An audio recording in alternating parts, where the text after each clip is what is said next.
Marciano fanfic en français. Abonnez-vous à la chaîne. Nouvelle théorie fanfic. Mon incroyable harem dans DxD. Chapitre 291, la première noblesse de James contre l'équipe Valley 2. Écart dimensionnel, base de l'équipe DxD. Après la brève interruption d'Ayam, Mizor et Biku étaient prêts à reprendre l'entraînement. Cependant, le signal ayant déjà été donné, ils se dépêchèrent de partir dès qu'ils furent certains que personne d'autre ne se présenterait parmi eux. Dès que Mizor fut à portée, Biku attaqua avec son bâton en décrivant un large arc de cercle. Mizor, entraîné par Skatash, Seuchulin et Tsubaki, était habitué à combattre des adversaires utilisant des armes à long manche, elle utilisa donc ses griffes de glace pour dévier le bâton vers le haut. Cependant, comme elle utilisait un bâton au lieu d'une lance, elle le balança rapidement et attaqua une fois de plus avec le côté opposé. Malgré la différence de style de combat, Mizor ne se laissa pas surprendre et continua à dévier le bâton autant de fois que Biku le touchait. Ainsi, le premier affrontement entre Mizor et Biku dura environ 45 secondes. « Bon sang, tu n'as rien d'autre à faire que de balancer cette batte ?» demanda Mizor avec irritation, incapable de réduire la distance avec Biku. L'instant d'après, Mizor crut entendre quelqu'un dire « Oh, mauvais choix de mots ». Mais elle choisit de l'ignorer.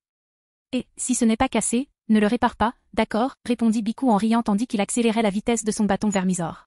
« Très bien, si c'est comme ça que tu veux jouer. » dit Mizor, son expression irritée se transformant en une expression solennelle. L'instant suivant, plusieurs pics de glace apparurent dans l'air autour de Mizor, chacun ciblant l'une des zones vitales de Biku. Bien que Biku s'attendait à ce que Mizor finisse par faire quelque chose de similaire, ses yeux s'écarquillèrent et il sentit un frisson lui parcourir l'échine en constatant que près de la moitié des pics de glace lancés visaient son entrejambe. Puis, alors que Mizor tirait, Biku stoppa immédiatement son attaque et commença à balancer son bâton pour dévier ou détruire la plupart des pics de glace, tout en se livrant à une démonstration d'acrobatie pour esquiver celle qui ne pouvait pas l'atteindre. « Qu'est-ce que c'est que ce bordel, femme ?» s'exclama Biku avec colère en se débarrassant des pics de glace qui s'approchaient. Comme Biku, tous les hommes présents ressentirent un frisson en voyant le nombre de pics de glace pointer vers le bas de Biku. De plus, comme Biku, ils savaient qu'ils allaient eux aussi crier de colère. Au lieu de réagir, Mizor apparut devant Biku, le bras droit tendu, tentant de lui asséner un coup de paume au torse. Heureusement, Biku réagissait aussi vite que Mizor et parvint à bloquer le coup avec son bâton. Malheureusement, un instant plus tard, Biku remarqua que la partie de son bâton frappé par Mizor commençait à se figer. Cependant, avant qu'il ne puisse s'y attarder trop longtemps, une série de coups de paume et de doigts suivit le premier coup de paume. Comme auparavant, Biku parvenait à bloquer toutes les attaques. Cependant, cela a entraîné un tout autre problème. Au contact du bâton de Biku, les mains de Mizor se sont figées. De plus, la glace a envahi le reste de l'équipe au fil du temps. « Qu'est-ce que c'est que cette absurdité ?» demanda Biku, incrédule. « Mais qu'est-ce qui se passe avec cette glace ?» Biku voulait attaquer d'un coup de pied pour créer de la distance lorsque Mizor bloquait ou esquivait. Cependant, il se ravisa en voyant l'état de son équipe. Il est impossible que la glace ne gèle pas aussi la viande, pensa Biku. Biku recula d'un pas, s'abaissa au sol et pivota sur lui-même, abattant son bâton dans les jambes de Mizor. Cette dernière marqua naturellement une pause dans son attaque. Profitant de cette légère ouverture, Biku roula en arrière avant d'effectuer quelques saltos arrière pour prendre de la distance. Pendant ce temps, Mizor parvint à frapper l'épaule gauche de Biku avec une de ses griffes. Bien qu'il ait réussi à prendre de la distance, Biku n'a réussi qu'à claquer sa langue sur la partie de son épaule qui avait gelé grâce à la petite égratignure de Mizor. TCH. Je ne pensais pas devoir utiliser ça après avoir suivi l'entraînement de Chiron, dit Biku en pointant la pointe de son bâton vers Mizor. Un instant plus tard, le bâton de Biku s'élargit, brisant la glace qui le recouvrait. Il reprit ensuite sa taille normale avant que la pointe visant Mizor ne commence à s'étendre à grande vitesse. Oh, merde! Marmonna Mizor en remarquant la pointe de la batte venir vers elle. Mizor croisa alors ses mains griffues de glace devant sa poitrine, saisissant la pointe du bâton entre ses griffes. Cependant, lorsque le bâton se tendit, Mizor fut forcée de reculer, laissant derrière elle deux tranchées peu profondes dans le sol. Finalement, Mizor réussit à enfoncer le bâton, le coinçant dans le sol. Elle resta alors figée au sol. « Très bien, maintenant que c'est réglé. » dit Mizor en essuyant une goutte de sueur de son front. Avant que Mizor ait pu terminer, Biku lui sourit.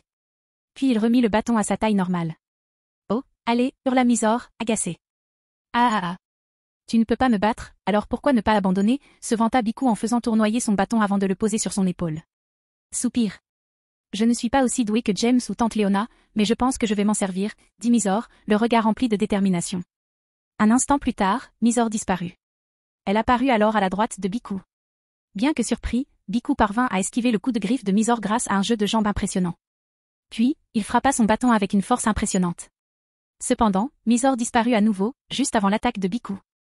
Pendant la minute suivante, le jeu du chat et de la souris de Mizor et Biku a continué avec Mizor utilisant un flash step, tandis que Biku réagissait à ses disparitions soudaines et à ses attaques sournoises avec ses propres contre-attaques. Finalement, après la disparition de Mysore, Bikku laissa les deux pointes de sa lance s'étendre au loin. Il commença alors à la faire tournoyer, couvrant autant d'angles morts que possible. Il se mit également à tourner sur place pour mieux observer les alentours. Malheureusement, ces rotations étaient exactement ce qu'attendait Mysore. Peu après que Bikku se soit mis à tournoyer sur place, le sol se figea sous lui, lui faisant perdre l'équilibre tandis qu'il pensait. Je pensais qu'il fallait toucher un objet solide pour le geler. Alors qu'il tombait sur un genou, Bikku vit que ce n'était pas seulement le sol qui gelait sous lui. Il y avait plutôt un chemin qu'il avait ignoré à cause de sa rotation à grande vitesse, qui s'étendait jusqu'à Mysore. Zut, elle m'a piégé, murmura Bikku, le genou et l'autre pied gelés au sol. En voyant Bikku se figer lentement, Mysore sourit. Puis, elle s'avança pour porter le coup victorieux. Cependant, en s'approchant, ses yeux s'écarquillèrent en remarquant le sourire de Bikku. Un instant plus tard, la pointe du bâton de Bikku bougea légèrement avant de se tendre vers son abdomen. Populaire. Alors que le bout du bâton approchait, Mysore déversa toute son énergie démoniaque dans la glace. Ainsi, lorsqu'elle fut frappée et projetée dans les airs, le sang ruisselant de ses lèvres, Bikku fut complètement figé. Et tandis que Mysore atterrissait au loin, elle perdit connaissance, faisant fondre rapidement toute la glace qu'elle avait créée. Malheureusement, la congélation laissa Bikku inconsciente elle aussi. Dessine. Marmonna James après avoir vu Mysore et Bikku tomber inconscients. C'était quand même intense, a déclaré Dante. C'était le cas. Seu Chulin hocha la tête. Si j'étais encore en tête du classement final, je ne sais pas si je pourrais encore battre Mysore. Moi aussi, je veux me battre, dit Chion, les yeux ardents. Oui, mais je suis désolé pour Mysore, dit Moka d'un ton quelque peu triste. Eh bien, elle n'a pas gagné, donc je comprends, a déclaré Dante. Mais une cravate, ce n'est pas si mal, n'est-ce pas, demanda Flora.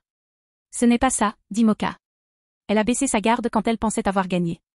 Et puis? En entendant cela, Seu Chulin, Dante, Lady, Flora, Ayam et Shuna frissonnèrent. Puis, tous regardèrent lentement Scatache, tandis que Chion était encore excitée à l'idée de se battre elle aussi. Bien que l'expression de Scatache soit toujours vide, tout le monde pouvait sentir la colère et la déception émaner d'elle par vagues. Eh bien, Mysore va probablement mourir plusieurs fois au cours des prochaines semaines, dit James tristement. Ce sera probablement encore pire puisqu'elle a laissé quelque chose comme ça se produire à Kyoto alors qu'elle combattait également Hercule, a déclaré Moka, imitant le ton de James. Une fois de plus, les autres frissonnèrent. Avant qu'ils ne s'enfoncent dans la peur, James regarda Seu Chulin et Shuna. Alors, lequel d'entre vous est le prochain, demanda James avec curiosité. Seu Chulin et Shuna échangèrent un regard. Ça ne me dérange pas, dit Seu Chulin d'un ton désinvolte avec un haussement d'épaule. Je peux commencer si tu veux. Merci, lancez sans, répondit Shuna avec gratitude. Je viendrai te chercher. Je suppose donc que cela signifie que je suis dernier, a déclaré James. Bien sûr, tu es le dernier, dit Moka avec un sourire malicieux. Dans quelle histoire de troisième ordre le chef se bat-il devant ses subordonnés? Soupir. Même si tu as techniquement raison, je n'appellerai jamais mon meilleur ami et mon amant mes subordonnés, dit James en secouant la tête. Et c'est pour ça qu'on t'aime, dit Flora en sautant sur le dos de James et en l'entourant de ses bras et de ses jambes. Puis elle l'embrassa sur la joue, un sourire radieux aux lèvres. Tandis que James continuait de flirter avec Moka, Flora et Shuna, il ignorait impitoyablement Ayam, qui était sous le charme. Au même moment, Lady observait le joyeux groupe d'amoureux. Elle regarda ensuite Dante, qui ne sembla pas le remarquer. Puis, furieuse, elle lui donna un coup de pied dans le tibia. Bon sang, madame, rugit Dante. C'était pourquoi, bon sang? À cause de ta victoire éhontée, dit Lady avant de détourner le regard.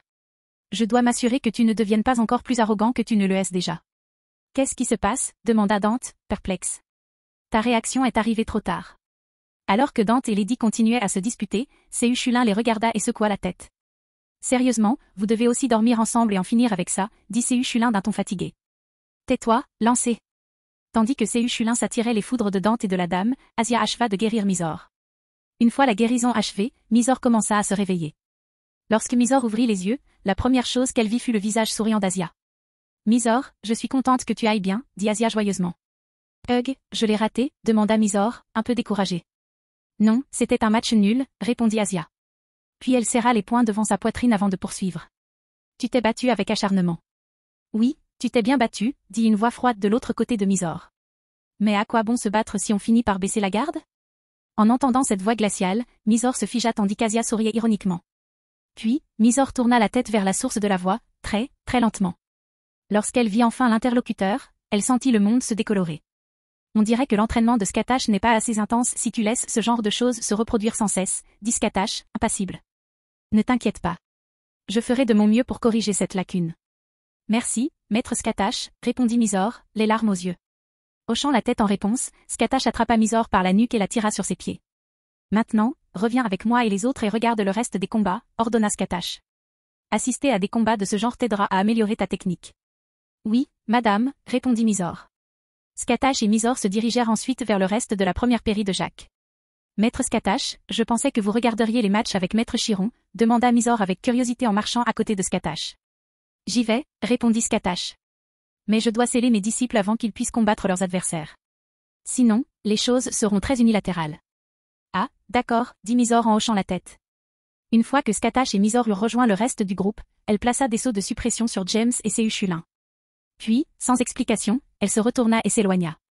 Naturellement, Sehushulin resta abasourdi, tandis que James fronçait légèrement les sourcils. Maître, s'il s'agit simplement de réduire mon pouvoir au niveau de Dieu inférieur, je n'en ai pas besoin, dit James, espérant découvrir pourquoi Skatash avait également décidé de sceller son pouvoir. Ne me regarde pas comme ça, mon disciple, dit Skatash sans se retourner.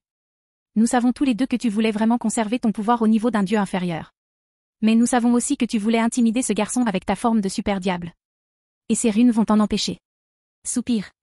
Elle me connaît très bien, dit James en souriant tendrement à Skatash. Chapitre 292, la première noblesse de James contre l'équipe Valley 3. Brèche dimensionnelle, équipe de base DXD. Peu après que Skatash eut placé les sauts de suppression sur James et Sehushulin, ce dernier posa sa lance sur son épaule et commença à marcher vers la clairière désignée comme champ de bataille pour ses maralliers. Au même moment, Arthur se dirigeait également vers le champ de bataille. Lorsque les deux jeunes hommes furent prêts, Skatash donna le signal pour commencer le combat. Sans perdre de temps, Sehushulin riposta avec sa lance, prêt à la lancer en avant. Arthur, armé de son épée Caliburn, adopta une position défensive. Puis, juste avant que la lance de Sehushulin n'atteigne sa cible, l'épaule gauche d'Arthur, ce dernier décrivit rapidement un demi-cercle avec la pointe de son épée, redirigeant la lance de Sehushulin vers le sol du plat de son épée. Au loin, lorsque non seulement James mais tous les porteurs d'épée de l'équipe DXD virent cela, ils plissèrent tous légèrement les yeux. Il est meilleur que ce à quoi je m'attendais, dit James, l'intention de combattre commençant à briller dans ses yeux. Il est probablement même meilleur qu'Uther. Bien que sa première attaque ait été facilement détournée, Sehushulin ne se laissa pas décourager le moins du monde. Au lieu de lutter contre l'élan créé par la parade d'Arthur, il l'utilisa pour lancer son coup suivant. Après avoir repositionné sa main gauche, Sehushulin frappa la jambe droite d'Arthur avec sa lance, le projetant en arrière. Après avoir battu en retraite, Arthur lança son épée en avant. Cependant, à la connaissance de Sehushulin, Arthur était trop loin pour porter ce coup. Cependant, à la surprise de Sehushulin, une déchirure s'ouvrit devant l'épée de Caliburn. Un instant plus tard, une autre déchirure s'ouvrit à sa droite, la pointe de l'épée d'Arthur transperçant les deux déchirures et visant sa cuisse droite. Merde! Marmonna Sehushulin en rejetant sa jambe droite en arrière. L'épée d'Arthur, Caliburn, aussi connue sous le nom d'épée de sélection, est l'épée légendaire du comte, l'épée dans la pierre. Cette même épée que le premier Arthur Pendragon avait dégainée avant d'être nommé roi de Britannia était non seulement l'épée sacrée la plus puissante du monde, mais possédait également le pouvoir de manipuler et de déchirer l'espace. Après avoir échoué dans son attaque sournoise, Arthur retira son épée. Au même moment, Sehushulin avançait à nouveau. Je ne peux pas le laisser s'enfuir comme ça, pensa Shulin en s'approchant à nouveau d'Arthur. Une fois à portée, Sehushulin déchaîna une salve d'estoc et de coups de lance. Arthur riposta en parant presque toutes les attaques de Sehushulin. Les rares qu'il évita, cependant, furent suivis de ses propres attaques. Au fil du temps, la vitesse à laquelle les deux jeunes hommes échangeaient leurs attaques s'intensifia. Finalement, tous ceux qui se trouvaient en dessous de la portée finale ne purent distinguer que deux points flous se déplaçant sur le champ de bataille. Finalement, Arthur parvint à s'éloigner à nouveau. De là, une danse d'épée commença. Cependant, à chaque coup, chaque entaille, une déchirure dans l'espace engloutissait son épée. Un instant plus tard, une seconde déchirure apparaissait quelque part autour de Sehushulin. Utilisant son instinct, Sehushulin commença à brandir sa lance, à la manière de Biku contre Mysore. Grâce à son instinct affiné au fil des ans avec Skatash, Sehushulin parvint à bloquer ou à dévier toutes les attaques d'Arthur. Puis, alors qu'il pensait avoir compris le schéma des attaques d'Arthur, Sehushulin tenta une manœuvre risquée. Après avoir esquivé l'un des coups d'Arthur, avant qu'Arthur ne puisse tirer son épée à travers la déchirure de l'espace, Sehushulin enfonça sa lance dans la même déchirure de l'espace et la retira beaucoup plus rapidement que pendant le reste du combat. Naturellement, Arthur fut surpris. Cependant, il parvint à éviter le coup de lance. Malheureusement, il ne put combler l'espace avant que Sehushulin ne récupère sa lance. Au revoir. Sehushulin claqua la langue, agacé. J'avais tort. Et ça ne marchera pas une deuxième fois. Après l'attaque furtive de Sehushulin, le combat reprit son cours normal. La principale différence était que Sehushulin n'osa pas enfoncer sa lance dans une autre fissure ouverte dans l'espace. Il savait que si la fissure se refermait avant qu'il puisse retirer son arme, le risque de destruction de sa lance serait élevé. Finalement, Sehushulin, se sentant acculé, envisagea même d'utiliser ses techniques les plus destructrices et mortelles. Cependant, se rappelant qu'il ne s'agissait que d'un combat, il y renonça. Même si Arthur avait une chance de survivre à la lance du croissant qui frappe la mort, les blessures qu'il subirait seraient inévitablement extrêmement difficiles à guérir. Et ne me parlez même pas d'utiliser la lance barbelée perforante, pensa Séuchulin en se défendant contre l'attaque d'Arthur. Il n'est tout simplement pas assez puissant pour se défendre contre cette attaque. Après quelques minutes supplémentaires, Séuchulin conclut qu'il ne pouvait gagner sans tout donner. Mais donner tout son pouvoir entraînerait une blessure grave, voire la mort, d'Arthur. L'histoire serait différente si ses pouvoirs n'avaient pas été réduits au maximum, mais cela n'a plus d'importance à ce stade. Tu as gagné, cria Séuchulin à contre-cœur. Je ne peux pas gagner sans tout donner, mais je ne veux pas te tuer, alors tu gagnes. Alors que Séuchulin déclarait sa défaite, il baissa sa lance. Au même moment, Caliburne venait de percer l'espace, en direction de l'épaule gauche de Séuchulin. Cependant, Arthur stoppa son attaque juste avant qu'elle ne transperce la peau de Séuchulin. Malgré cela, Séuchulin ressentit une sensation désagréable sur sa peau. Les épées sacrées sont des équipements vraiment désagréables, dit Séuchulin, en repoussant l'épée de Caliburne avec la hampe de sa lance. Dès qu'Arthur a dégainé son épée et l'a rengainée, Erza s'est précipité hors de la foule avec sa propre épée dégainée. Maintenant, combat-moi, Arthur, cria Erza. Avant qu'elle ne puisse se rapprocher, Irène apparut derrière elle et la tira en arrière par le col de son armure. Même si aucun d'eux n'a été blessé, ne vois-tu pas qu'Arthur est épuisé par son pouvoir magique, demanda Irène, exaspérée. Après avoir entendu les paroles de sa mère, Erza se concentra sur Arthur. Elle comprit alors que ce qu'Irène avait dit était vrai. Pardonne-moi d'avoir été si imprudente, dit Erza tout en continuant à être traînée. Si ça te plaît, tu peux me donner une récompense. Vraiment? Elle vient de lui demander de la tabasser, demanda Séuchulin en regardant Irène emmener Erza loin du champ de bataille. Où James trouve-t-il ses filles? Un pervers du niveau d'Ayam ne suffit-il pas? Bien que Séuchulin ne sache pas ce qui avait motivé son commentaire spontané, Ayam, à l'insu de tous, regarda Erza avec un regard perçant. Personne ne me retirera mon rôle d'animal de compagnie de James Sama, pensa Ayam avec une détermination farouche. Attends, Erza Scarlett. Je vais te montrer ce que signifie être masochiste. Naturellement, personne n'était conscient de la détermination farouche qu'Ayam venait de se forger. Malgré cela, elle allait bientôt prendre d'assaut le domaine d'Alavru. Cependant, James en subirait les conséquences psychologiques. Tu as bien fait, mon disciple, dit Skatash alors que Séuchulin quittait la zone du champ de bataille. Soupir, mais j'ai perdu, répondit Séuchulin d'un ton frustré. C'était presque inévitable, dit Skatash. Tous tes avantages étaient scellés lors de ce match. Cependant, je suis déçu que tu n'aies pas utilisé tes arts runiques avant que les choses ne dégénèrent. Même si je l'avais fait, j'aurais perdu, dit Séuchulin en secouant la tête. Mes sorts, assez puissants pour mettre fin à ce combat, auraient fait beaucoup de dégâts. C'est vrai, mais tu aurais pu utiliser des runes pour l'agacer, se rappela Skatash. Ça n'aurait pas été aussi facile pour lui de t'attraper avec ses capacités spatiales. Soupir. Je suppose que tu as raison, dit Séuchulin après un moment de réflexion. Enfin, je suis content que tu n'augmentes pas l'intensité de mon entraînement après cette défaite. Au lieu de répondre, Skatash regarda Séuchulin avec son expression habituelle. Tu as dit que j'avais bien fait, n'est-ce pas, demanda Séuchulin, troublé par le regard muet de Skatash. Pendant quelques instants encore, Skatash continua de fixer Séuchulin. Finalement, Séuchulin, incapable de supporter la pression, reprit la parole. Maître? Demanda Séuchulin, effrayé d'entendre la réponse maintenant. Tu as perdu, n'est-ce pas? Demanda Skatash, impassible. Soupir, je l'ai fait. Séuchulin a répondu. Alors tu dois être prête, dit Skatash en se retournant et en s'éloignant. Alors que Séuchulin se retournait également et commençait à marcher vers le reste de la première noblesse de James, la voix de Skatash parvint à son oreille. S'il n'en avait pas parlé, je ne l'aurais pas fait non plus. Immédiatement après avoir entendu ces mots calmes, Séuchulin gifla sa bouche. Après que le reste de la première noblesse de James ait vu les actions de Séuchulin, ils ont su qu'il avait encore dit quelque chose de stupide. PFFF, il n'apprendra jamais, n'est-ce pas, demanda Moka en secouant la tête. Si je l'avais fait, je ne serais plus Séu, répondit Misor. Je pense que c'est vrai, dit Moka avec un sourire ironique. Enfin, à quoi ressemblerait la vie au manoir si tu ne mettais pas les pieds dans le plat à chaque phrase? Je me demande ce qu'il a dit cette fois, dit Flora avec curiosité. Qui sait, mais je suis sûre qu'on le saura plus tard. James haussa les épaules. Mais ce n'est plus si important. Shuna, es-tu prête? Prenant une profonde inspiration, Shuna regarda James dans les yeux. Puis elle hocha la tête avec détermination. D'accord, dit James avec un sourire. Mais ne sous-estime pas Kuroka. Même si elle se comporte comme une paresseuse à la maison, elle est douée dans ce qu'elle fait. Jamais, dit Shuna en frissonnant. Rien que de penser à l'enfer que Maître Skatash me ferait vivre si je perdais parce que j'avais sous-estimé mon adversaire. C'est horrible. Ah. James eut un rire un peu creux. Je crois que c'est vrai. Bref, viens ici une seconde. À la demande de James, Shuna fit quelques pas en avant. James la serra dans ses bras et l'embrassa sur les lèvres, faisant rougir Shuna de gêne. C'est pour porter chance, dit James avec un sourire. Pendant ce temps, de l'autre côté du champ de bataille, Arthur était félicité par le reste de l'équipe Vali. Lui, cependant, ne regrettait pas sa victoire. Il savait que ses Ushulins étaient très limités au combat. De plus, il savait aussi que ses techniques les plus puissantes étaient inutilisables en combat. Félicitations, grand frère, dit le Fée avec un grand sourire. Merci, la Fée, répondit Arthur en lui rendant son propre sourire. Jeune maître, permettez-moi de vous aider à essuyer votre sueur, dit Hélène en s'approchant d'Arthur avec une serviette propre. Ce n'est pas nécessaire, dit Arthur, le visage légèrement rouge. Bien sûr que si, protesta Hélène. En tant que servante, c'est mon devoir.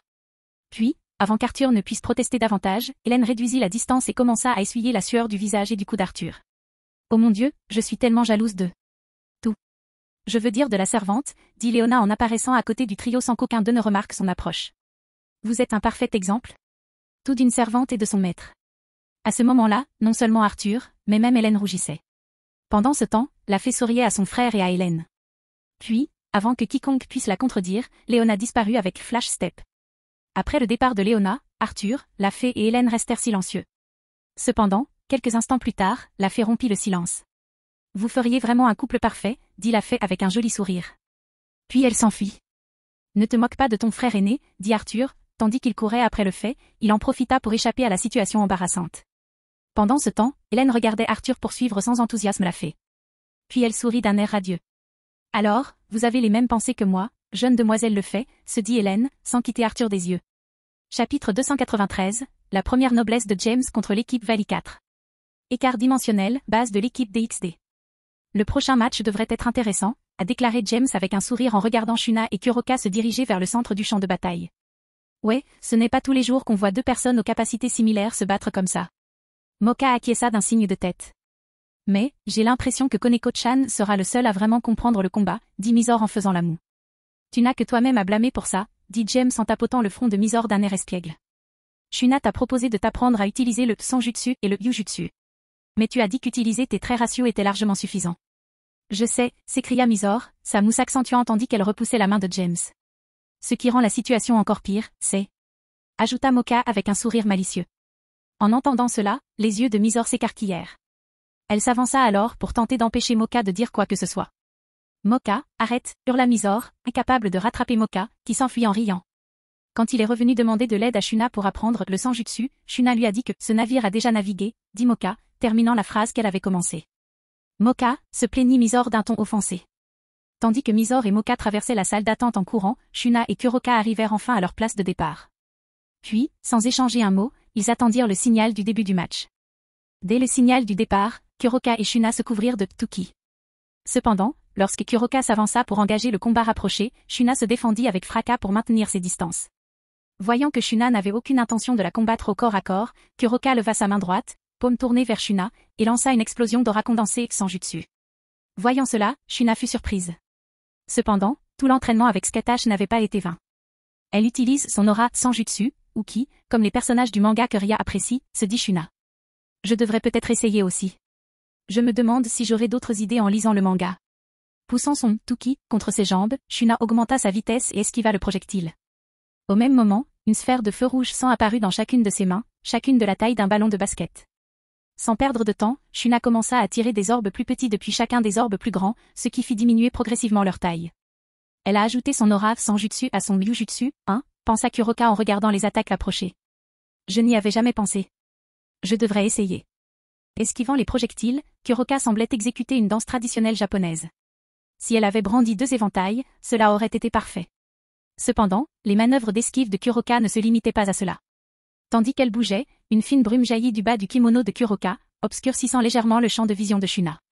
Cependant, ce n'était pas tout. Au fil du temps, d'autres images de Kuroka dansant autour des attaques de Shuna apparurent dans la brume.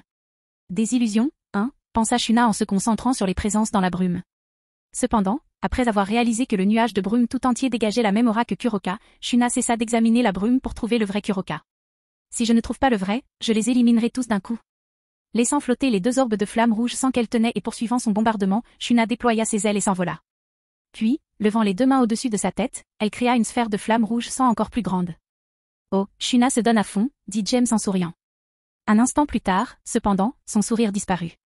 Mais elle n'a pas assez d'expérience au combat. Que veux-tu dire demanda Flora avec curiosité. Soupir. Tu verras dans une seconde, dit James, pressentant déjà la tournure que prendraient les événements. Une fois satisfaite de la quantité d'énergie qu'elle pouvait concentrer dans son attaque, Shuna baissa les mains. Ceci projeta la grande sphère de flammes rouges sans vers la brume créée par Kuroka. Dès que l'attaque toucha le sol, une explosion massive se produisit, détruisant presque tout le monde sous le dernier niveau. Au même moment, le corps inconscient de Kuroka fut projeté par l'explosion et s'écrasa au sol devant Scatash et Chiron. Cependant, aucun d'eux ne lança à Kuroka plus qu'un regard. Ils regardèrent plutôt derrière Shuna. En fait, le Kuroka qui atterrit devant Scatash et Chiron n'était qu'une autre illusion créée par l'aura Sanjutsu de Kuroka. Les deux maîtres n'eurent donc pas besoin d'y regarder à deux fois.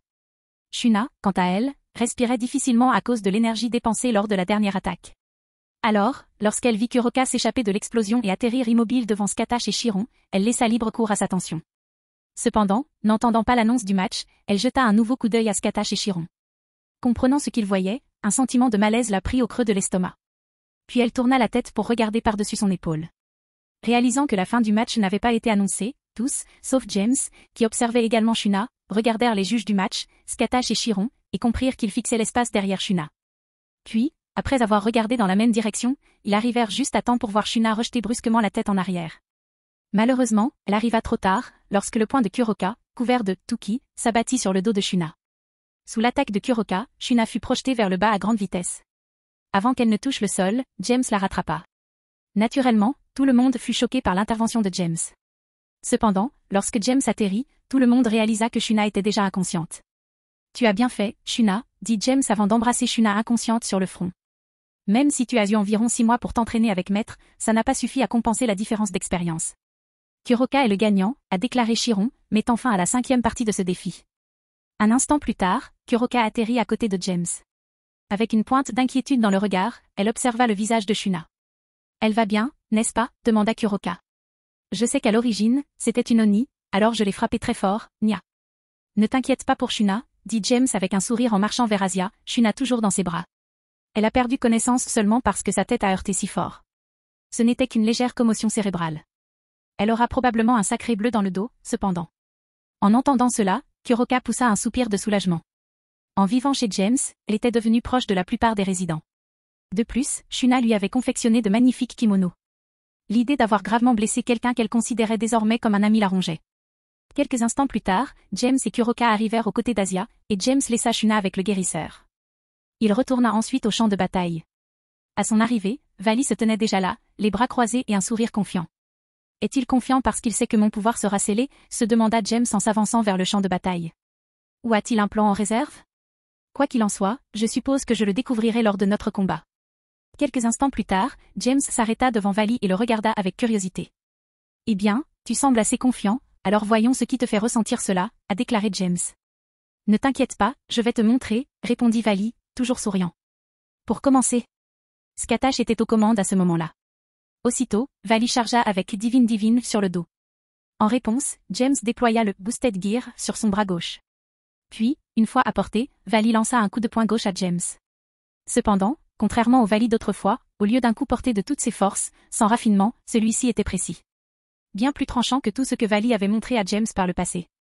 James, cependant, ne s'en soucia pas et dévia le coup de Vali du bras droit. Divisé. Augmenté. Sans même réagir à la baisse de puissance, James riposta un coup que Vali baissa la tête pour éviter.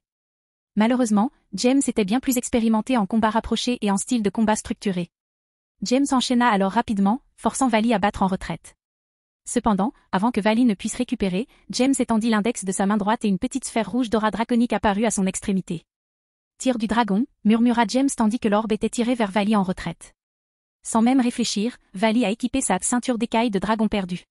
Divisé. Divisant par 10 la puissance de l'attaque de James en un instant, Vali fut indemne lorsqu'elle toucha sa poitrine. Cependant, Vali fut une fois de plus surpris lorsque James, vêtu de son Shiakusho rouge, noir et transparent, apparut devant lui et lui asséna un coup de pied à la mâchoire, le projetant dans les airs. Un instant plus tard, James apparut derrière Vali et entoura ses bras et son torse. Il les tordit et commença à tournoyer tandis qu'il fonçait vers le sol. « Sérieusement, tu vas recommencer ?» demanda Vali avec colère. « Et, si c'est bon, ne le répare pas » répondit James en riant. Izuna drop pour la victoire. Pendant tout ce temps, Vali et James utilisaient leur Sacred Gears. Par conséquent, la puissance de James était continuellement réduite de moitié, puis restaurée en peu de temps. Pendant ce temps, la puissance de Vali dépassait constamment ce que son corps pouvait supporter, si bien qu'une grande quantité d'énergie était expulsée par les ailes de la Divine Division. Malheureusement, malgré toute la puissance qu'il avait volée à James, Vali ne parvenait pas à le libérer. Préférant éviter que sa tête ne heurte le sol, Vali se mit à chanter à toute vitesse. Un instant plus tard, James fut contraint de s'éloigner de Vali, enveloppé d'une lumière argentée. « Bon sang, j'aurais dû m'y attendre, hein ?» dit James avec un sourire ironique avant de commencer son propre chant. Overdrive de l'Empire Juggernaut. Incitation à la domination du dragon tyran. Alors que le pouvoir de James et Vali augmentait, sans que personne ne le remarque, Ophi apparut à côté de Leona et commença également à observer le combat entre James et Vali. À un instant d'intervalle, Vali et James apparurent sous leur nouvelle forme. Vali portait une armure similaire à celle de Balance Breaker dans Divine Dividing, avec une couleur argentée au lieu du blanc. James portait le même Shiakusho fin, avec un Aori sans manche portant le nom de Sataniel inscrit dans le dos. Même le nom a changé, non, dit James en regardant par-dessus son épaule. Pas mal. Je pense que tu as des choses plus importantes à te soucier que le fait que le nom sur ton dos soit correct, dit Drake d'un ton exaspéré. Ne t'inquiète pas, je m'en occupe, répondit James en levant la main gauche. Populaire. Dès que James leva la main, le poing blindé de Vali s'abattit dessus. Son corps fut alors secoué par le crochet que James lui lança dans les côtes avec son poing droit. Oh, tout ça Vali tandis que l'air était expulsé de ses poumons et que son armure se brisait. James lâcha alors le poing de Vali et lui lança un crochet du gauche qui toucha la tête. Il enchaîna ensuite avec un crochet direct, un crochet du gauche au corps et un crochet du droit qui envoya Vali voler à nouveau. Cependant, avant que James ne puisse bouger, Vali reprit ses esprits et lança une décharge d'énergie démoniaque sur lui. Décidant qu'il n'avait pas besoin de recourir à des moyens sophistiqués pour stopper l'attaque, James lança une décharge d'énergie démoniaque plus fine sur l'attaque de Vali. Pénétré. Avec cela, l'attaque de James a percé celle de Vali, ouvrant par coïncidence un trou dans l'attaque qui a laissé James à l'abri de l'explosion de Vali. Réflexion. Cependant, avant que James ne puisse faire son prochain mouvement, la capacité de Vali, Albion a riposté. Dreg, tu ne m'avais jamais dit qu'Albion avait une telle capacité, se plaignit James en levant la main gauche vers l'attaque renvoyée. Fait numéro 81, dans Q. Désolé, j'avais oublié, admit Dreg d'un ton gêné. Ça fait longtemps que je n'ai pas rencontré un hôte d'Albion qui pourrait en avoir besoin. Avant que Dreg ait pu terminer sa phrase, l'attaque réfléchie de James fut bloquée par un mur rectangulaire translucide. Un instant plus tard, James disparut de sa position dans une explosion de vitesse. Puis, au son de pénétration, résonnant en boucle, Vali resta suspendu dans les airs pendant les 2 minutes suivantes. Alors que James terminait, Vali, son armure dissipée, tomba du ciel. J'admets que tu as progressé, Vali, dit James en le regardant s'écrouler. Mais je reçois un entraînement systématique depuis bien plus longtemps que toi. De plus, même si on se bat avec tout, tu n'es toujours pas assez fort. Cependant, ce combat promet d'être épique. Alors que James baissait d'altitude, il s'immobilisa complètement, la tête levée vers le ciel. Puis, au bout de son champ de vision, une déchirure spatiale commença à s'ouvrir. Chapitre 294, le Grand Rouge. Écart dimensionnel, base de l'équipe DXD. Après que Vali soit tombé au sol, immobile, Skatash et Chiron ont levé leurs mains en l'air. James, Sataniel est le vainqueur, dirent simultanément Skatash et Chiron. Ainsi, le vainqueur de ce défi est la noblesse de Sataniel. Bien que la plupart des gens autour de la clairière qui servaient de champ de bataille fussent prêts à féliciter Jacques et sa noblesse, ou à réconforter Vali et son équipe, certains remarquèrent que Jacques ne s'était pas abaissé jusqu'au sol. Les rares qui le remarquèrent étaient ceux qui avaient atteint le niveau de Dieu inférieur ou supérieur. « Qu'est-ce que c'est ?» demanda ce Rafale d'un ton plein de curiosité. C'est une déchirure dans la frontière dimensionnelle qui a été créée pour isoler cet espace du reste de la faille dimensionnelle, expliqua Ajuka, la formule qu'Ankara tournant dans sa paume droite. Comment quelqu'un a-t-il pu arriver si vite demanda Sirzek. Avons-nous une taupe? Avant que quiconque puisse spéculer davantage, Ophi apparut à côté de James, qui flottait encore dans les airs. Lorsqu'elle apparut, elle fixait la déchirure spatiale qui s'élargissait rapidement. Ophi, sais-tu ce qui se passe? Demanda James en posant sa main gauche sur la tête d'Ophi et en la caressant doucement. Ophi, plissant les yeux de plaisir, hocha la tête en signe d'acquiescement. Puis elle ouvrit la bouche pour dire 2 mots. Mannequin rouge, dit Ophi avec une haine évidente sur un ton neutre. Tu parles du Grand Rouge? Demanda James, choqué et confus. Comme dans Dragon des rêves? Une fois de plus, Ophi hocha la tête en signe d'approbation. Aidez-moi à vaincre Dumired, dit Ophi en tournant la tête pour regarder James. Malheureusement pour Ophi, James a réagi de la même manière que la dernière fois qu'elle lui a demandé de faire ça. Non, répondit simplement James. Si j'essayais, je mourrais avant de savoir ce qui se passerait. Bien qu'elle s'attendait à cette réponse, Ophi fronça les sourcils. Cependant, sans y réfléchir, Ophi reporta son attention sur la déchirure spatiale qui s'étendait rapidement. À mesure que la déchirure s'agrandissait, de plus en plus de spectateurs comprirent que quelque chose n'allait pas. Puis, un à un, ils levèrent les yeux vers le ciel. Voyant la perturbation spatiale croissante, la plupart manifestèrent de l'inquiétude. Cependant, les spectateurs les plus expérimentés restèrent calmes. Pour une raison inconnue, ils ne percevaient aucun danger provenant de la déchirure spatiale. Finalement, la déchirure cessa de grandir. Un énorme museau cornu en jaillit. Quelques instants plus tard, une tête de dragon occidentale tout aussi imposante, rouge et aux yeux dorés, la balaya. Lorsqu'elle franchit à son tour une partie du cou, elle s'arrêta. Puis, elle parcourut la sous-dimension de la base de Team DXD. C'est le Grand Rouge, murmura Azazel avec étonnement. À cet instant, Barakiel, les vêtements en désordre, conduisit Shuri, qui semblait rafraîchie, vers la foule. Cependant, lorsqu'ils aperçurent l'immense tête draconique dans le ciel, ils pâlirent tous deux instantanément. C'est tellement grand, dit Shuri alors qu'elle et Barakiel atterrissaient près des Satans et d'Azazel. C'est ce qu'elle a dit, murmura Léona distraitement. Si les autres membres du groupe étaient d'humeur, ils regardaient Léona avec des regards qui disaient quelque chose comme « ce n'est pas le moment ». Finalement, après avoir inspecté toute la sous-dimension, Grand Rouge tourna son attention vers la présence la plus puissante de la zone, Ophi. Après avoir maintenu un contact visuel avec le dragon Ouroboros quelques instants, Grand Rouge reporta son attention sur James. Il regarda ensuite Vali, qui reprenait connaissance après le coup reçu. Après avoir scanné les hôtes des dragons célestes, Grand Rouge regarda avec curiosité le seul bâtiment de la base de l'équipe DXD. « Que veux-tu, Fou Rouge » demanda Ophi en s'approchant du champ de vision du Grand Rouge. La vue obstruée, Big Red lança un regard agacé à Ophi. Puis, les parties visibles de son corps commencèrent à briller. Un instant plus tard, la lueur disparut à travers la déchirure spatiale.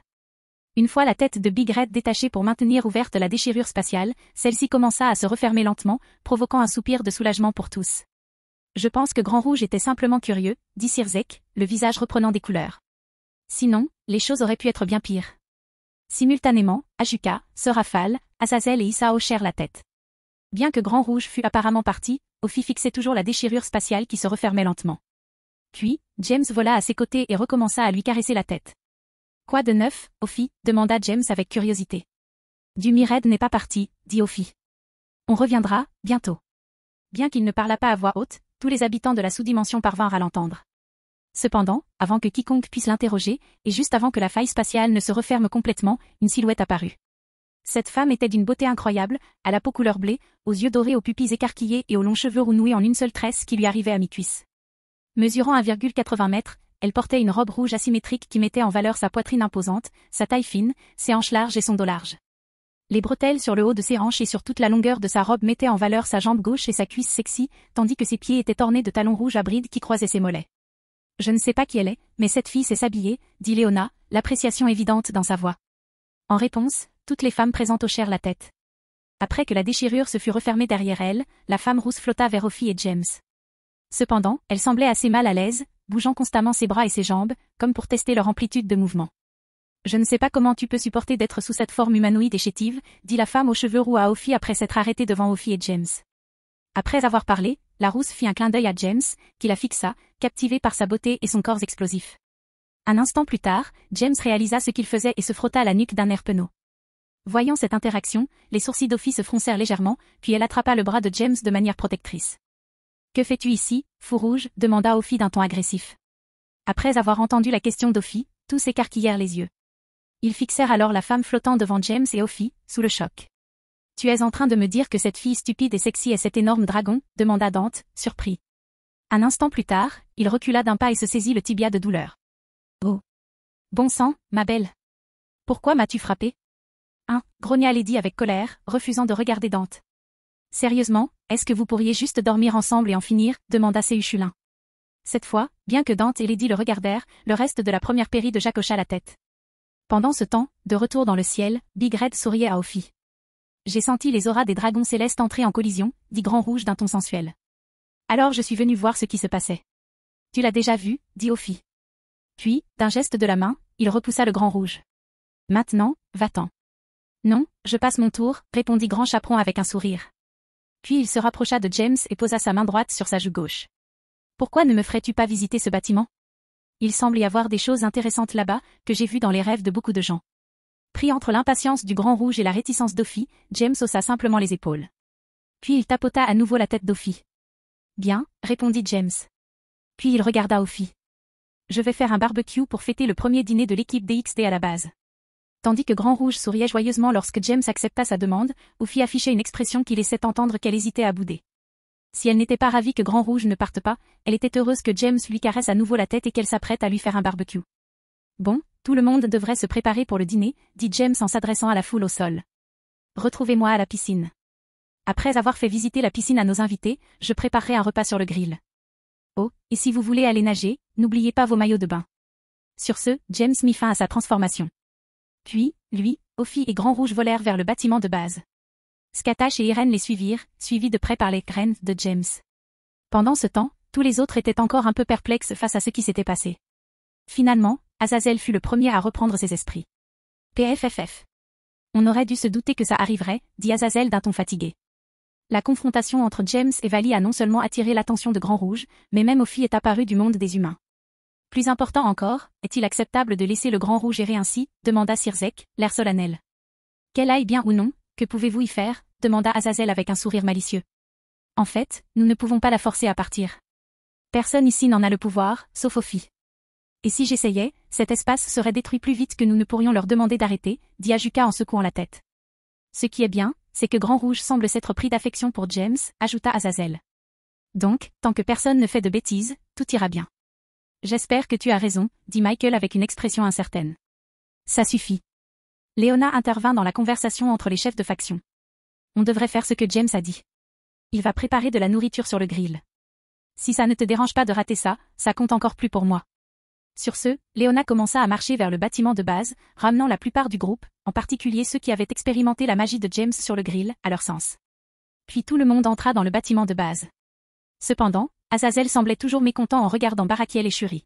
« Avez-vous nettoyé après avoir fini ?» demanda Azazel, les yeux plissés. Alors que Barakiel détournait le regard après avoir entendu la question d'Azazel, Shuri sourit timidement. « Tu devrais peut-être prendre une douche à la salle de sport ou dans les vestiaires de la piscine, dit Shuri. On te préviendra quand ta chambre sera propre. » Au lieu d'exploser de colère, Azazel, qui s'attendait à un tel résultat, ne pouvait que maudire James dans son esprit en poussant un soupir. « Bien, dit Azazel avant de fuir ce couple sadomasochiste. Environ 1 heure plus tard, tout le monde était réuni au bord de la piscine. Pendant que James s'occupait des quelques barbecues installés au bord de la piscine, tout le monde discutait, nageait ou aidait James à préparer les ingrédients. Pendant qu'il cuisinait, James affichait un sourire satisfait en écoutant les nombreuses conversations autour de la piscine. Cependant, il fut complètement surpris d'entendre sa mère se moquer de Barakiel. « Waouh, penser qu'un commandant aussi sévère sur le champ de bataille est un super-M, dit Léona avec un sourire malicieux. Je me demande ce que penseraient vos ennemis si cette nouvelle s'ébruit. Ara, je doute que quiconque puisse croire ça, dit Shuri en masquant élégamment son sourire de la main. Soupir. C'est probablement vrai, dit Léona en secouant la tête, déçue. Je suis sûre que si je témoignais à ce sujet, les gens te croiraient, tante Léona, dit Akeno en couvrant son sourire, tout comme sa mère l'avait fait. Bien que le duo mère-fille affichât des gestes presque identiques, le sourire de Shuri était empli d'émotions joyeuses. Celui d'Akeno, en revanche, était empli d'émotions plus sombres. Elle n'avait toujours pas pardonné à Barakiel de ne pas être venue la voir après la mort de Shuri. Elle ne lui avait pas non plus pardonné d'avoir tenté de la gifler plusieurs mois auparavant. Une autre conversation qui retint l'attention de James fut celle entre Grand Rouge et Ophi. On ne pouvait pourtant pas vraiment parler de conversation. Grand Rouge bombardait Ophi de questions sur son séjour hors de la faille dimensionnelle. Comme Grand Rouge détestait prendre forme humaine, elle ne quittait jamais la faille dimensionnelle. Comme Ophi, si elle apparaissait dans l'un des royaumes sous sa véritable forme, son aura à elle seule détruirait tout royaume où elle pénétrerait. Heureusement, condenser l'aura en une forme humaine réduit d'une certaine manière son effet sur les royaumes. Un concept que James ne pouvait même pas imaginer. Je comprends maintenant pourquoi Ophi a dit vouloir retrouver le silence après que Grand Rouge se soit installé dans la faille dimensionnelle, se dit James, un sourire aux lèvres, tout en retournant un steak. Puis il éleva la voix pour s'adresser à tous. Bon, les gars, le repas est prêt. Chapitre 295, au bain. Brèche dimensionnelle, équipe de base DXD. Après le barbecue improvisé, tout le monde était prêt à prendre une douche relaxante avant d'aller se coucher. Bien que seuls quelques membres de la première péri de James et la plupart de l'équipe Vali se soient battus, tout le monde était un peu épuisé par l'excitation suscitée par les événements de la journée. Ensuite, une fois que tout le monde a fini d'aider à nettoyer après le dîner, ils se sont séparés par sexe et se sont dirigés vers les toilettes. Après une douche rapide, James fut le premier à entrer dans la baignoire. « Oh, c'est génial », dit James d'un ton détendu. Un instant plus tard, Azazel et Issei entrèrent ensemble avec des expressions perverses sur leur visage. « Tout ce que je dis, c'est que tu devrais essayer d'appuyer dessus comme sur un bouton, » dit Azazel avec un sourire lascif. « Crois-moi, ça fera un son merveilleux. »« Vraiment ?» demanda Issei, sombrant dans la contemplation un instant. « Je n'y avais jamais pensé. »« Fais-moi confiance, ISE, dit Azazel en passant un bras autour des épaules d'Issei. « C'est comme sonner à une porte. »« Je vois, » dit Issei, une expression d'illumination apparaissant sur son visage. Un instant plus tard, Vali entra également dans la piscine, regardant Issei et Azazel avec un peu de dégoût. « Je suis sûr que je regretterai de te demander ça, mais de quoi parles-tu? Demanda James tandis que Vali s'asseyait non loin de lui. Soupir. Il parle de Saint, dit Vali. Allons, allons, ne te comporte pas ainsi, Vali, dit Azazel en s'adressant aux hordes du dragon céleste. Leurs cœurs sont remplis des espoirs et des rêves de l'humanité. Arrête, Azazel, dit Vali, interrompant son père adoptif. Tu essaies de me vendre la même rengaine depuis toujours. Aussi loin que tu te souviennes, demanda James avec curiosité. Oui, en fait, le premier jour où il m'a attrapé, il a commencé à me faire la leçon sur la taille de la poitrine, a déclaré Vali avec exaspération. Soupir. Mais mes sermons sont toujours tombés dans l'oreille d'un sourd, dit Azazel d'un ton déçu. J'ai vraiment échoué dans mes enseignements. Sur ce, Vali plaisanta. Au même moment, les autres membres masculins de l'équipe DXD entrèrent dans les bains. Mais je suis sûr que James appréciera mes enseignements, n'est-ce pas? Dit Azazel en essayant de passer son bras autour de James comme il l'avait fait avec Issei. Cependant, avant qu'Azazel ne puisse le faire, James leva la main et l'arrêta. Bien sûr, je comprends ce que tu dis, dit James en hochant la tête d'un air entendu. Le corps féminin, dans son ensemble, est une merveille à contempler. Ses courbes et ses lignes douces sont incroyables. Oh, oh, s'exclama Azazel avec intérêt. Mais il semblerait que les seins ne soient pas la partie d'une femme qu'on trouve la plus irrésistible. Sur ce, tous les regards se tournèrent vers James. Même les membres les moins pervers du groupe, comme Yuto, étaient curieux de savoir ce qu'il pensait. Barakiel le regardait. Le père d'Akeno savait pertinemment que sa poitrine était son trait distinctif. Avant de répondre, combien d'entre vous sont stupides? Demanda James en examinant les autres hommes dans la baignoire. Levez la main, si ça ne vous dérange pas. Sans hésitation, Issei et Azazel levèrent la main, comme s'ils craignaient que personne ne devine qu'il s'agissait de seins. Les autres, en revanche, semblaient plus gênés.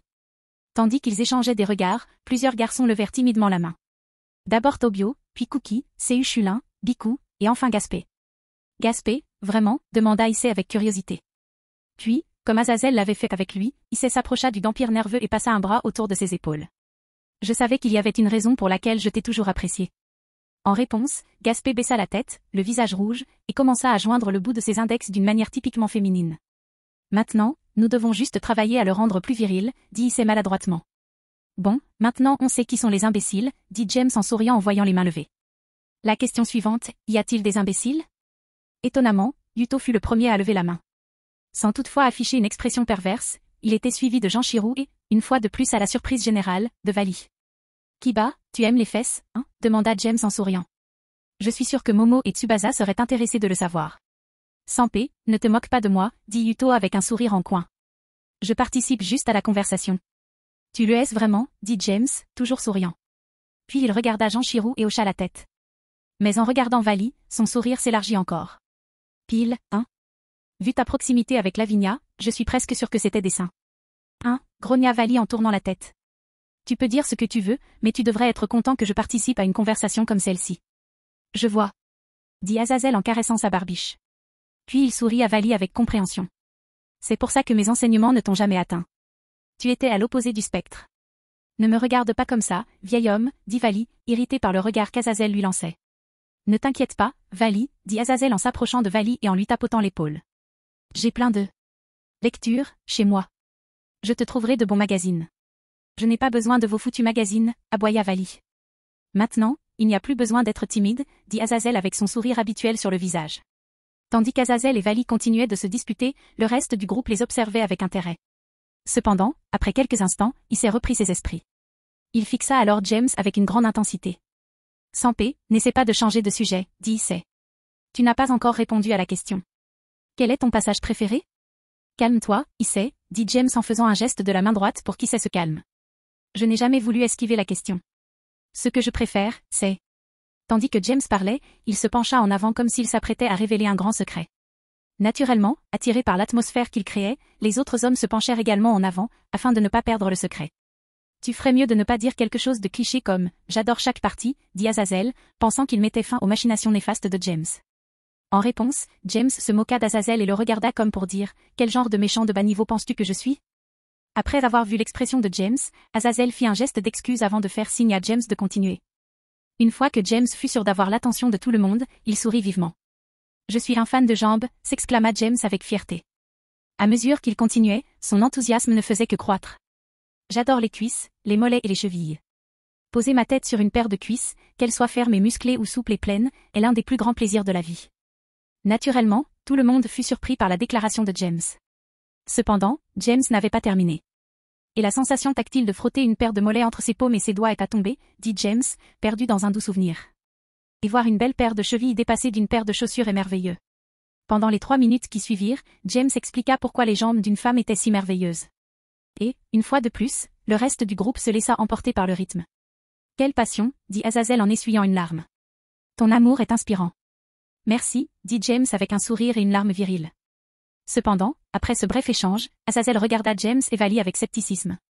Même si ce n'est pas aussi épique que le débat entre les seins et le cul, dit Azazel en souriant. Le débat entre les jambes et le cul est aussi ancien. Où finit le cul et où commence la jambe? Les sages débattent de cette question depuis des millénaires. Vous êtes de véritables rivaux. Tandis que James hochait la tête en signe de compréhension, Vali fixait Azazel, les yeux et la bouche grands ouverts. Pendant ce temps, le reste du groupe se mit à rire. Finalement, Vali reprit ses esprits et regarda Azazel. De quoi parles-tu, mon vieux? Demanda Vali avec colère. Cependant, avant qu'Azazel ne puisse répondre, une autre voix l'interrompit. Ça veut dire qu'à partir de maintenant, on les appellera, dit Bicou avec un sourire simiesque. Empereur dragon jambes et empereur dragon fesses. Sur ce, le rire se transforma en un gloussement tonitruant. Cependant, James et Vali ne trouvèrent pas cela drôle du tout. Vali était agacé, car il n'aimait pas être ridiculisé. James, quant à lui, fronçait les sourcils, car Drake se mettait à rugir dans sa tête. Si tu laisses ce nom tel quel, n'envisage plus jamais d'utiliser mes pouvoirs, rugit Drake avec colère. Comment ce petit singe ose-t-il se moquer de moi, l'empereur de la domination du dragon rouge? Oui, je comprends, répondit intérieurement James. Un instant plus tard, sans provoquer la moindre ondulation dans l'eau, James s'approcha de Bicou, lui tapota l'arrière de la tête et retourna s'asseoir. Alors que James regagnait sa place, le visage de Bicou heurta le bassin d'eau chaude, provoquant un énorme éclaboussement qui trempa tout le monde, sauf James. Après avoir vu cela, tout le monde a regardé James avec la bouche ouverte. Tout manque de respect envers l'empereur dragon rouge entraînera des représailles, dit James d'un ton désinvolte avec un haussement d'épaule. Et c'était un avertissement. Tandis que James scrutait le reste du groupe, lorsqu'il croisa leurs regards, tous acquiescèrent en signe de compréhension. Après avoir reçu l'assentiment général, James acquiesça de satisfaction. Au fait, Dante, dit James en le regardant. Tu n'as pas levé la main vers ses seins ni vers ses fesses. Alors, quelle est ta partie préférée chez une femme?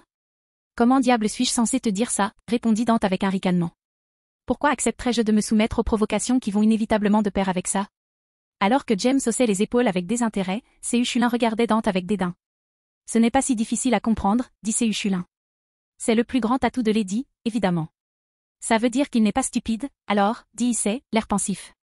Elle a quand même un beau cul, dit Azazel avec un sourire lascif. Sur ce, le groupe commença à discuter des préférences possibles de Dante, mais celui-ci ne pouvait rien dire. Il voulait nier les propos de Séuchulin, mais il se surprit à penser inconsciemment à une certaine partie du corps de Lady. Finalement, le groupe de garçons laissa Dante tranquille et continua de discuter. Après une demi-heure, chacun décida de sortir de la douche et de rejoindre sa chambre pour terminer la soirée. Tout le monde sauf Azazel, bien sûr. Après tout, sa chambre avait encore besoin d'être nettoyée. Pendant ce temps, il y a une demi-heure dans les toilettes des femmes. Donc, comme Gaspé était si mignon et que je n'avais aucune fille de mon âge avec qui jouer, j'ai commencé à l'habiller avec des vêtements mignons, a déclaré Valérie, concluant son histoire sur la façon dont Gaspé a commencé à se travestir. Et c'est exactement comme ça que je m'attendais à ce que l'histoire se déroule, dit Léona, l'air déçu qu'il n'y ait rien de plus intéressant dans l'histoire de Valérie. Pendant ce temps, tout au long de la nage, les femmes entendaient des voix fortes et énergiques venant de l'autre côté du mur séparant les zones de baignade des hommes et des femmes. Ces enfants sont vraiment bruyants, dit Ria d'un ton curieux. Je me demande de quoi ils parlent. C'est probablement stupide et ou pervers, dit Mio en croisant les bras, soulignant sa poitrine généreuse. Enfin, cet idiot pervers et ce corbeau pervers sont juste là. Tu as probablement raison, Mio. Léona hocha la tête. Puis elle plissa les yeux et regarda Asia et Ruruko. Mais surtout, pourquoi ne nous racontes-tu pas tes premières fois avec Issei et Janshiro? Asia et Ruruko rougirent aussitôt, tandis que les autres femmes les regardaient, intéressées par leurs histoires. Quoi qu'il en soit, les femmes adorent les ragots. Et les ragots sur les relations amoureuses figuraient en tête de liste. Après avoir torturé Asia et Ruruko pendant la demi-heure suivante, les femmes ont également décidé de terminer leur bain et de se diriger vers leur propre chambre. Chapitre 296, un résident à temps plein à la base. Écart dimensionnel, base de l'équipe DXD. Après un bon bain relaxant, l'équipe DXD monta dans ses chambres respectives pour dormir. L'exception était Azazel, dont la chambre était encore en désordre à cause de la punition infligée à Barakiel par sa femme Shuri. Barakiel et Shuri dormirent donc dans la chambre d'Azazel pendant qu'Azazel retournait au quartier général de Grigori. Mais non sans avoir tenté d'enflammer James du regard. Je ne sais pas pourquoi il est si en colère, répondit James en haussant les épaules, une expression innocente sur le visage après que l'éclair de téléportation d'Azazel se fut dissipé. Enfin, il devrait être responsable des actes de ses subordonnés, non? Tout d'abord, tu sais exactement pourquoi il est si bouleversé, dit Mocha en frappant James à la joue. Ouais, il n'y a aucune chance que quelqu'un veuille dormir dans cette pièce après ce que ces deux-là ont probablement fait, a ajouté Mizor avec un sourire. De plus, il n'est même plus le supérieur de Barakiel, dit Sona en ajustant ses lunettes. N'est-ce pas? Demanda James avec une expression faussement étonnée. Sur ce, les filles cessèrent d'essayer. Il était clair que James savait exactement ce qu'il faisait. Il était également clair que, si l'occasion se présentait, il recommencerait. Bref, je vais dans ma chambre ce soir, dit Ria avec un sourire. Puis son sourire devint séduisant. Je veux voir si le lit est confortable. Mais tu peux venir avec moi, James. Zut, elle vient de dire ce que tout le monde pensait. Akeno fit la moue. Comment a-t-elle pu dire ça? Parce que la petite exhibitionniste rousse est la moins gênée de nous toutes, dit Flora en souriant. Mais l'offre m'est aussi ouverte. Après cela, toutes les petites amies de James, à l'exception de Roswes, qui pensait encore qu'il était un peu tôt pour être aussi intime, ont réclamé que James vienne dans leur chambre ce soir-là. Désolé, les filles, dit James avec un sourire en coin. Je veux aussi voir si mon lit est confortable. Mais la prochaine fois, j'accepterai volontiers votre offre. Les filles boudèrent en guise de réponse, mais ne firent aucun bruit. Au lieu de cela, elles embrassèrent James pour lui souhaiter bonne nuit et retournèrent dans leur chambre. Tandis qu'elles s'éloignaient, James se tenait dans le couloir. De chaque côté de lui se trouvaient Ophi et Big Red. Alors, vous rentrez tous les deux maintenant? Demanda James en se tournant vers les deux êtres les plus puissants de l'univers. Non, j'aime bien cet endroit, dit Big Red avec un sourire involontairement séduisant et un ton sensuel. Alors je vais vivre ici désormais. Après tout, il y a tant de choses à faire ici. Rentre chez toi, fou rouge, dit Ophi de son ton monocorde habituel. Très bruyant. Ne sois pas comme ça, Ophi, dit James en lui tapotant la tête. Tu ferais mieux de t'en sortir. D'ailleurs, s'ils commençaient à se battre ici, je suis sûr qu'ils mourraient tous en un clin d'œil, pensa James, des sueurs froides lui coulant dans le dos à l'idée que ces deux dragons puissent se battre ici. Alors je vais te préparer une chambre, dit James avec un sourire, en regardant Big Red. Ce n'est pas nécessaire, dit Grand Rouge avant de se diriger dans une certaine direction. Je sais déjà dans quelle chambre je veux dormir. Inconsciemment, les yeux de James tombèrent sur les hanches ondulantes de Great Red alors qu'elle s'éloignait.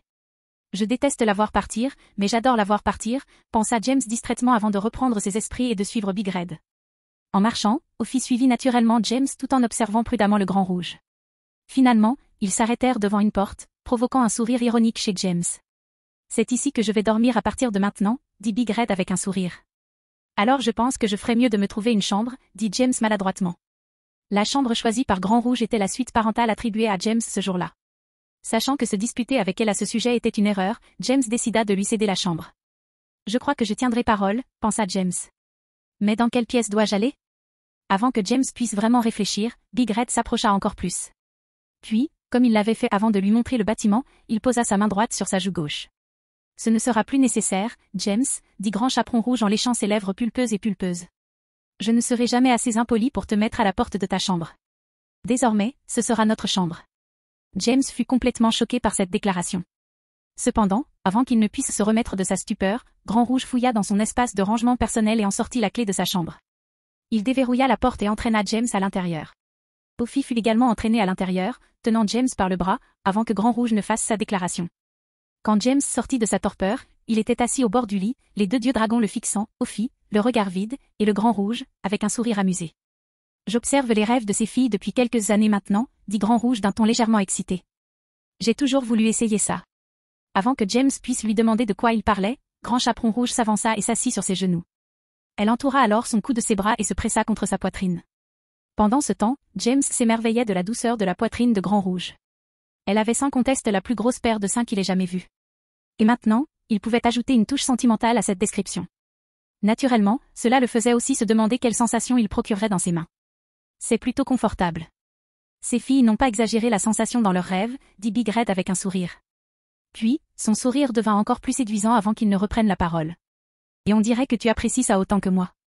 En prononçant cette dernière phrase, Big Red commença à bouger ses hanches contre l'objet dur qui la pressait. Un instant plus tard, elle retira ses bras du cou de James et les passa autour de sa taille. Mais tu devras être plus fort que moi avant que j'envisage même de t'accoupler, dit Grand Rouge en chuchotant à l'oreille de James avant de lui lécher le lobe de l'oreille. Qu'est-ce que c'est que ce bordel, s'exclama James intérieurement, sentant son pantalon se resserrer, surtout après la sensation que la langue du Grand Rouge lui avait apportée à l'oreille. Je pensais que l'être le plus fort de cet univers devait être un dragon. Alors pourquoi y a-t-il une succube assise sur mes genoux? À ce moment-là, Maria, qui venait de se coucher, éternua. Je me demande qui parle de moi, dit Maria avec un sourire avant de s'installer sous les couvertures. Pendant ce temps, Ophi lançait un regard agacé à Grand Rouge. Elle venait de lui voler son endroit préféré dans tous les royaumes. Cependant, ses yeux s'illuminèrent lorsqu'elle se souvint que les genoux de James étaient en fait son deuxième endroit préféré. Elle disparut alors à toute vitesse. Quelques instants plus tard, Ophi réapparut, assise sur les épaules de James. Puis elle regarda Grand Rouge, qui la regarda à son apparition, avec une pointe de fierté et de suffisance dans le regard. « Je vois. Je pense que ce serait l'endroit idéal pour un corps aussi enfantin, dit Big Red en souriant. » Bien qu'il n'y ait aucune malveillance cachée dans les paroles de Grand Rouge, Ophi eut l'impression qu'une flèche la transperçait en plein cœur. Elle avait compris depuis longtemps que la plupart des gens la traitaient comme un animal de compagnie ou un enfant, s'ils n'étaient pas terrifiés par son identité. Et elle comprenait aussi que cela était dû à la forme qu'elle avait prise cette fois-ci. « Bref, je suis sûre que tu as eu une longue journée aujourd'hui, James, dit Grand Chaperon Rouge en se levant des genoux de James. Alors, pourquoi ne pas dormir un peu ? Un instant plus tard, Grand Rouge se pencha et commença à retirer les brides de ses talons. Puis, elle les retira et commença à retirer sa robe l'instant d'après. Une fois de plus, James resta muet de stupeur. Son premier réflexe fut de demander à Big Red ce qu'elle faisait. Cependant, il savait qu'il obtiendrait une réponse du genre « Les humains ne dorment généralement pas habillés, n'est-ce pas ?» Alors il garda le silence et la regarda se déshabiller. « Qu'est-ce qui ne va pas, Thiago ?» demanda Grand Chaperon Rouge en plaisantant, ayant remarqué que James la regardait se déshabiller. « Tu ne vas pas dormir ? Ou tu as besoin d'aide pour te déshabiller ?» Secouant la tête avec un sourire ironique, James se leva avant de retirer Ophi de ses épaules. Il commença ensuite à se déshabiller à son tour. Bien que l'idée que Grand Chaperon Rouge l'aide à se déshabiller fût tentante, il savait qu'elle jouait avec lui. Quelques instants plus tard, James et Grand Chaperon se déshabillèrent. James, qui ne portait qu'un boxer, ne put s'empêcher d'être émerveillé par le corps de Grand Chaperon, vêtu seulement d'une culotte en dentelle violette. « Tu aimes ce que tu vois ?» demanda Grand Chaperon Rouge d'un ton enjoué en se penchant légèrement et en posant ses mains sur ses cuisses tout en pressant ses bras contre sa poitrine. Soupir. « Allons au lit, dit James, ignorant l'érection bien visible dans son boxeur. Le Grand Chaperon Rouge rit en réponse, mais décida de ne plus importuner le jeune homme devant elle. De plus, aller au lit lui permettrait d'essayer quelque chose d'autre qu'elle avait vu dans les rêves de la jeune fille. Après avoir laissé Grand Chaperon Rouge et Ophi se coucher, James alluma la lumière près de la porte et se dirigea vers le pied du lit.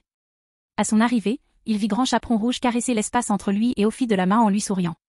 Soupirant de nouveau, James grimpa sur le lit et rampa jusqu'à l'endroit indiqué par Grand Chaperon Rouge. « Bonne nuit, Thiago, dit Ophi en s'allongeant sur le côté gauche de James. Comme toujours, Ophi était allongée sur le dos, les mains croisées sur son abdomen, ressemblant à un cadavre pendant qu'elle dormait. « Bonne nuit, Ophi, dit James en tapotant la tête d'Ophi. « Bonne nuit, Thiago, dit Grand Chaperon Rouge d'un ton sensuel en tirant le bras droit de James et en le pressant entre ses seins et ses cuisses.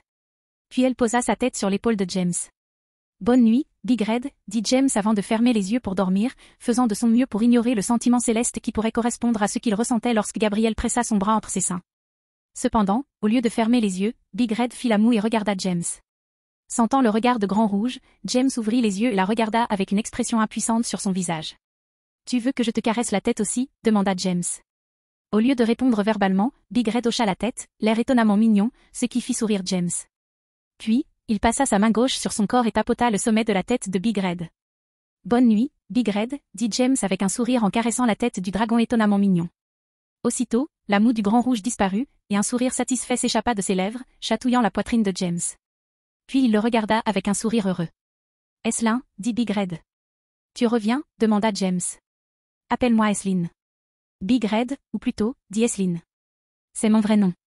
Tout le monde m'appelle Big Red parce qu'ils ne connaissent pas mon vrai nom. »« Je vois, » répondit James avec un hochement de tête et un sourire. « Alors bonne nuit, Aislinn. » Le sourire d'Aislinn s'élargit. Puis elle ferma les yeux, pensive. « Quand je serai assez fort, je ferai de lui mon partenaire. » Alors le trio ferma les yeux pour dormir. Cependant, tandis que James et Aislinn dormaient, Ophi ouvrit les yeux. Puis, elle regarda Aislinn d'un air perplexe. Un instant plus tard, ses yeux s'emplirent de détermination avant que sa silhouette ne soit enveloppée de lumière noire. Le lendemain matin, James se réveilla dans une position très familière. Il était coincé entre deux femmes. À sa droite se trouvait Aislinn, endormie, un sourire satisfait aux lèvres. Cependant, il ne savait pas qui était à sa gauche, car Ophi était censé dormir à sa place. Au lieu d'une belle jeune femme allongée à ses côtés comme un cadavre, son bras gauche était enveloppé d'une chair tendre et de ce qu'il imaginait être des cuisses recouvertes de bas. Une chose dont il ne se plaindrait pas habituellement. Mais il devait découvrir qui était allongé à ses côtés avant de pouvoir pleinement savourer cette sensation. Tournant la tête vers la gauche, James aperçut le sommet d'une tête aux cheveux noirs teintés de bleu foncé, probablement assez long pour atteindre la femme accrochée à son bras gauche. Baissant les yeux, il aperçut une silhouette élancée à la poitrine généreuse, enroulée autour de son bras gauche. Et, comme il le soupçonnait, une paire de jambes, chaussées de bas noirs montant jusqu'aux cuisses, bordées de dentelles, tenait sa main entre elles. Sentant James commencer à bouger, l'inconnu à sa gauche s'agita à son tour. Puis, elle releva la tête et plongea son regard dans celui de James, qui l'observait toujours. En inclinant la tête, James put distinguer des traits similaires à ceux d'Ophi. Sauf qu'il paraissait beaucoup plus mature. De plus, ses yeux étaient dorés au lieu d'être gris comme la veille. Mais plus il la regardait, plus il sentait qu'il s'agissait d'Ophi. « Bonjour, Thiago, dit la femme. Qu'est-ce qu'on mange ce matin ?» En entendant cette question, James perdit tout doute que cette femme était en réalité Ophi. « Je pense que le commentaire d'Aislinn sur le fait d'être une fille a vraiment touché une corde sensible, pensa James. Cependant, avant que James puisse réagir, la porte de sa chambre fut arrachée de ses gonds.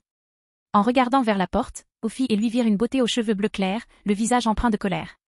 « Tu as une idée de l'heure qu'il est, rugit Tiama, censé être dans le monde des humains pour surveiller la propriété. On devrait acheter des bijoux.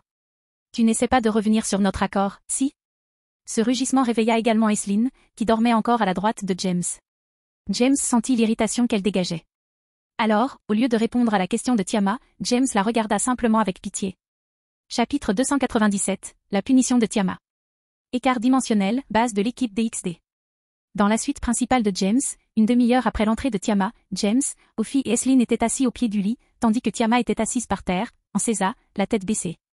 En y regardant de plus près, on voyait que ses deux yeux étaient gonflés et clos, et qu'un filet de sang coulait de son nez. Alors qu'Aislinn continuait de regarder Tiama du regard pour avoir perturbé le meilleur sommeil qu'elle ait jamais connu, James ne put s'empêcher de rire de ce qui venait de se passer. Flashback. Tu as une idée de l'heure qu'il est, rugit Tiama, censé être dans le monde des humains pour surveiller la propriété. Tu ne cherches pas à revenir sur notre accord, si ? Ce rugissement réveilla également Aislinn, qui dormait encore à la droite de James. James sentit l'irritation qu'elle dégageait. Alors, au lieu de répondre à la question de Tiama, James la regarda simplement avec pitié. « C'est quoi ce regard ?» demanda Tiama, de plus en plus en colère en voyant l'expression sur le visage de James. Ce que James trouvait drôle, c'est que la cupidité de Tiama avait obscurci son jugement en ne reconnaissant pas les auras draconiques provenant des deux femmes partageant son lit. « Très bien, si tu retournes à ton... » dit Tiama, commençant une tirade en colère.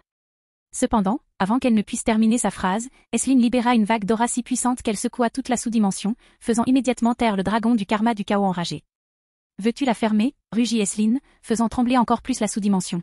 « Comment oses-tu réveiller ce dieu dragon ? Tu vis depuis si longtemps, et tu souhaites te suicider avec les griffes de l'empereur dieu dragon rouge ?» En entendant ce titre, Tiama pâlit instantanément.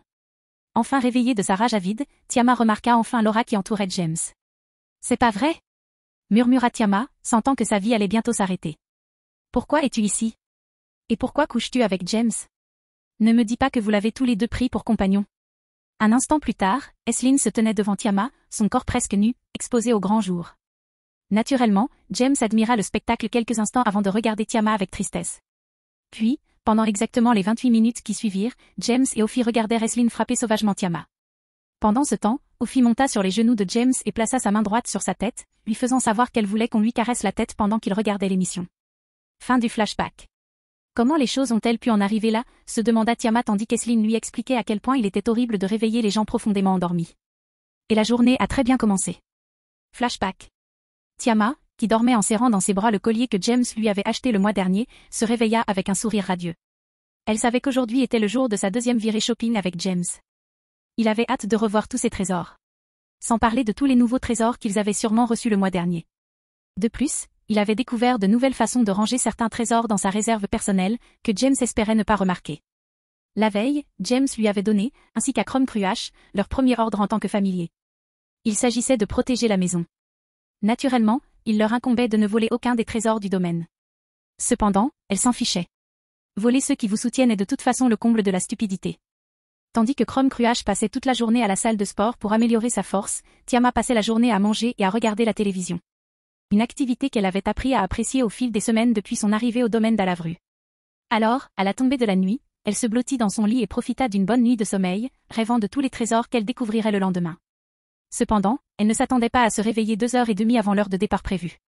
Après 1h30 de préparation, elle s'est ennuyée et a attendu le retour de James avec impatience. Au bout d'une demi-heure, elle a finalement perdu patience et a décidé de faire partir James un peu plus tôt que prévu. Puis, grâce au lien qu'elle avait obtenu grâce au pacte familial, elle localisa James. Elle créa alors un cercle magique de téléportation qui l'amènerait directement à ses côtés.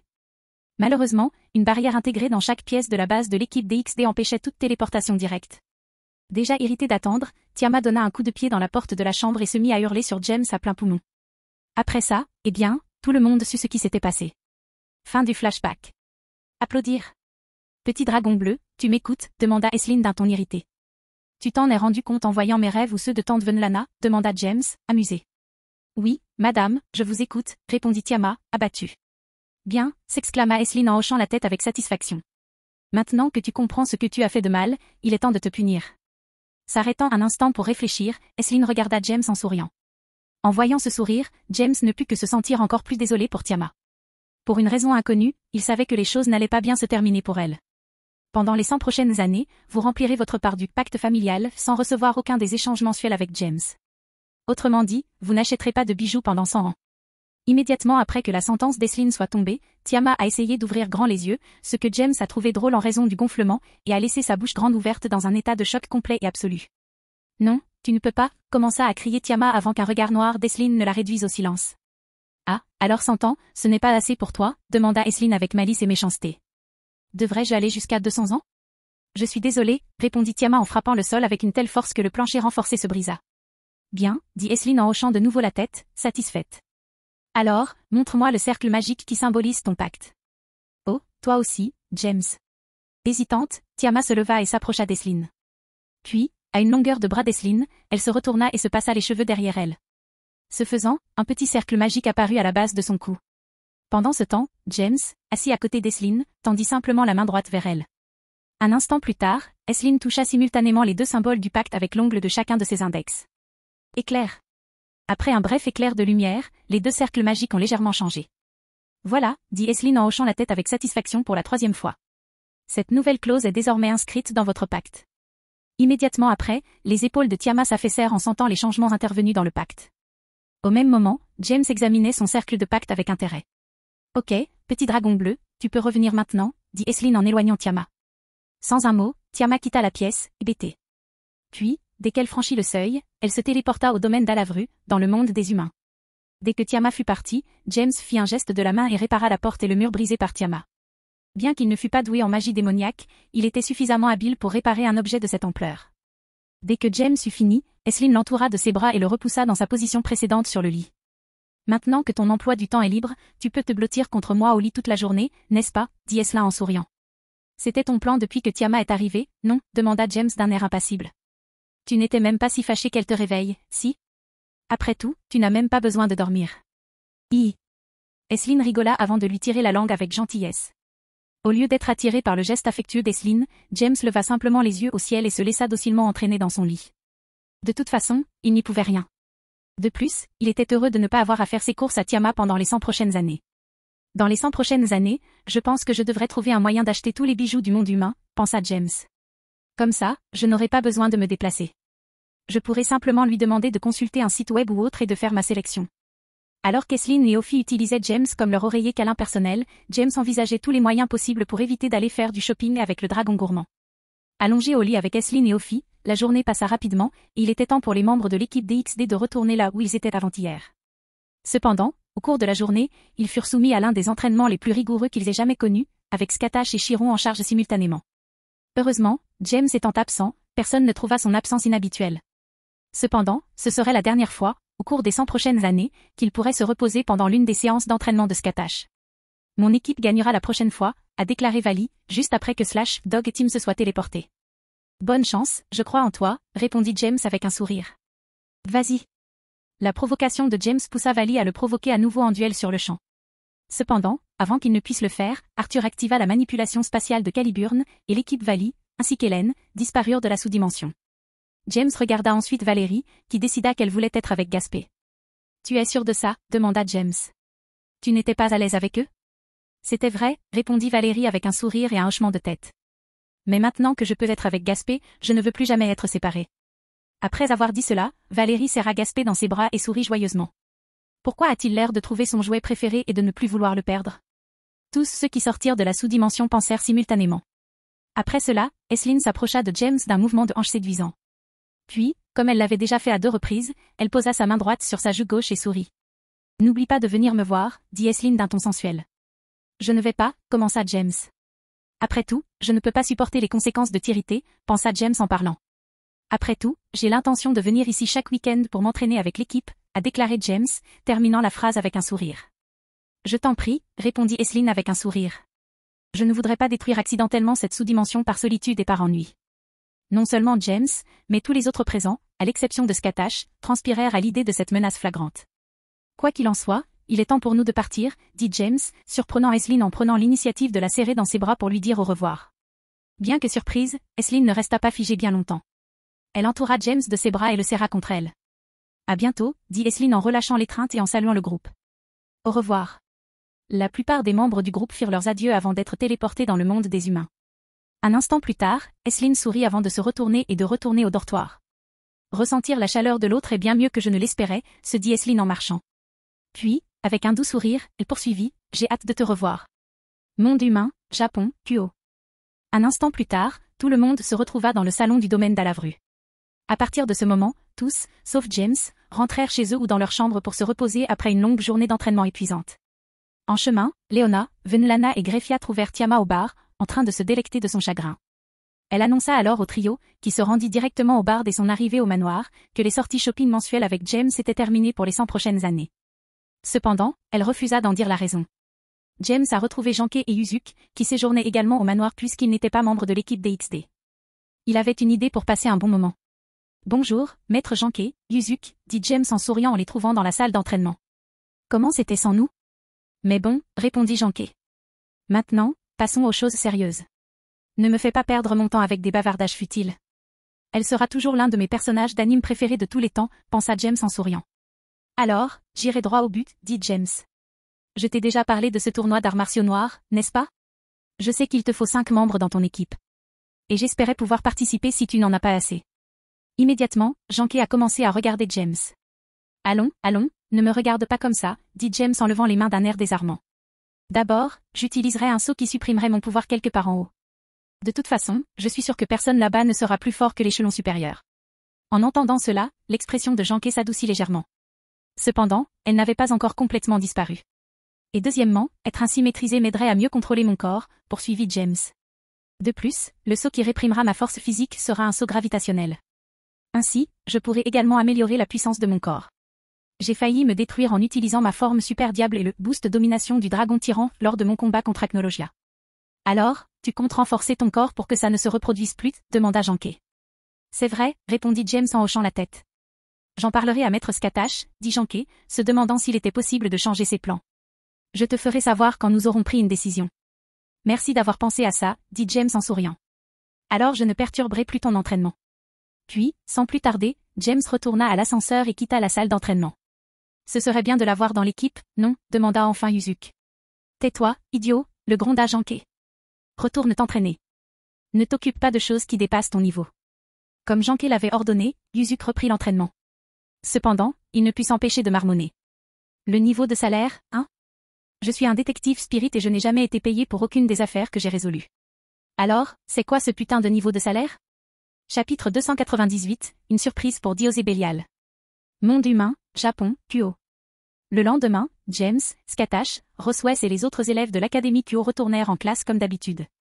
Les 2 semaines suivantes se passèrent donc sans encombre. Puis, le jour où le groupe retourna à la base de l'équipe DXD pour s'entraîner, Erza arrêta James juste avant la sortie. James, puis-je avoir un instant? Demanda Erza d'un ton solennel. Au cours des 2 dernières semaines, même si cela n'a pas été facile, James a réussi à convaincre Erza de cesser de l'appeler Lord Sataniel et de simplement l'appeler James. De plus, il s'est facilement adapté aux autres résidents du manoir. Bonjour. Comment vas-tu? Demanda James d'un ton désinvolte. Après avoir vécu avec toi pendant ces 2 semaines et avoir appris à te connaître, toi et tes compagnons, je suis plus confiante que la dernière fois que je t'ai posé cette question, dit Erza en s'agenouillant. En regardant Erza s'agenouiller, James commença à se frotter les tempes, exaspéré. Franchement, il appréciait la personnalité pragmatique d'Erza. Et découvrir à quel point elle adorait les fraises était aussi très mignon. Il remarqua aussi qu'elle était extrêmement fidèle à ceux qu'elle considérait comme ses amis et sa famille, ce qui était un énorme avantage. Mais il la trouvait trop prompte à tirer des conclusions hâtives. Et l'étiquette courtoise dont elle faisait souvent preuve était trop forte pour lui. Et quelque chose lui disait que la faire cesser serait une tâche difficile, voire impossible. S'il vous plaît, permettez-moi de rejoindre votre 2e péri, dit Erza, inconsciente de l'état de James alors qu'il baissait la tête. Si c'est ce que tu veux, dit James, ignorant les maux de tête potentiels que cette décision pourrait causer. À sa connaissance, Erza ressemblait à Dante, il ne prêtait jamais attention aux dommages collatéraux qu'il pouvait causer en se battant. Bien que James n'ait jamais vu Erza en situation de combat, lors de leur dernier entraînement à la base Team DXD, elle a failli détruire un pâté de maisons entier dans la zone d'entraînement urbaine. Merci, dit Erza en utilisant sa magie de Rekeep pour matérialiser une épée avant de la présenter devant James à deux mains. James laissa échapper un long soupir en voyant les actions d'Erza. Pendant ce temps, le reste du groupe riait et racontait des ragots à ce sujet. Tu prends ça pour une cérémonie de chevalerie médiévale, demanda Arya avec curiosité. Je dois admettre que c'est assez rare de voir quelque chose comme ça en vrai. Très étrange, répondit Sona en ajustant ses lunettes. À part ça, je doute que tu reverras un jour quelque chose de pareil. Tu crois, demanda Arya avec curiosité. Oui, je pense que Sona a raison, dit Flora avec un sourire étrange. Elle prend non seulement son rôle de chevalier très au sérieux, mais aussi sa personnalité. Ouais, elle devrait apprendre à y aller doucement, comme moi, dit Mizor avec un sourire éclatant. La fille dit qu'elle est toujours punie pour avoir été négligente, a souligné Moka. PFF. Ne me le rappelle pas, j'ai toujours du mal à lever les mains au-dessus de ma tête, gémit Mizor. Quoi qu'il arrive, j'ai toujours l'impression que tout mon corps est sous pression. C'est parce que c'est le cas, répondit Skatash. Après cela, toutes les filles ont immédiatement tourné leur attention vers Skatash. Après ton évanouissement lors de ta première séance d'entraînement intense, j'ai placé sur toi un sceau semblable à celui que James et Setanta ont utilisé, expliqua Skatash. Donc, pour toute action, tu dois déployer ton énergie démoniaque et ta force physique au maximum, en permanence. Toutes les autres filles frissonnèrent sous la punition. Même si James et ses Uchulins avaient fait croire que tout était facile pendant des années, ils voyaient bien l'impact que cela avait sur Mizor après seulement 2 semaines. Ce ne serait probablement plus un problème après une semaine ou 2, mais pour l'instant, Mizor se sentait terriblement mal. Nous espérons que cela vous aidera à rester prudent jusqu'à la fin de l'altercation, dit Skatash tandis que Mizor perdait son expression. Mais si vous voyez les choses sous un angle positif, il est plus que probable que vous serez le prochain à atteindre le rang de dieu mineur. En entendant cela, tous les membres du manoir fixèrent Skatash avec insistance. Mizor, quant à lui, se redressa immédiatement. Vraiment, demanda Mizor, impatient. Cependant, avant que Skatash ne puisse répondre, les autres habitants commencèrent à exiger qu'ils soient eux aussi scellés. Cependant, aucun d'eux ne remarqua le léger pincement des lèvres de Skatash tandis qu'il criait. Et ils finiraient par regretter leurs supplications enthousiastes. Pendant ce temps, une fois que les filles eurent changé de sujet, passant du comportement d'Erza à la punition de Mizor, Irène afficha une expression étrange. Même si elle savait que ce que les filles disaient sur sa fille, trop stricte et se prenant trop au sérieux, était vrai, cela ne changeait rien au fait qu'elle n'aimait pas entendre ce genre de choses sur sa fille. Irène, ne t'inquiète pas trop, dit Léona en souriant. Regarde mes enfants, ceux de Lana et de Réa. Ils ont tous des manies étranges. 2 frères terribles, un exhibitionniste, quelqu'un d'ordinaire très strict, et un farceur invétéré. J'imagine le désordre sur mon visage. Oh, c'est vrai, tu es enceinte, dit Irène en regardant le ventre de Léona. Je suppose que c'est pour ça que Maître Skatash t'a laissé sécher l'entraînement. Maintenant que tu le dis, tu commences à le remarquer. Oui, répondit Léona avec un sourire joyeux. J'ai hâte de voir à quoi il ressemble. Sais-tu si ce sera un garçon ou une fille, demanda Irène. Non, on ne le saura pas avant leur début dans ce monde, répondit Léona. On a fait pareil avec James. Alors que les mères du groupe parlaient, James a finalement demandé à Erza de se lever. Erza, même si je suis le roi de cette pairie, je ne suis pas un vrai roi, dit James tandis qu'Erza se levait. Alors, tu n'as aucune raison de t'incliner et de t'agenouiller ainsi devant moi. Compris, dit Erza, toujours en présentant l'épée devant elle. Et range cette épée, dit James d'un ton exaspéré.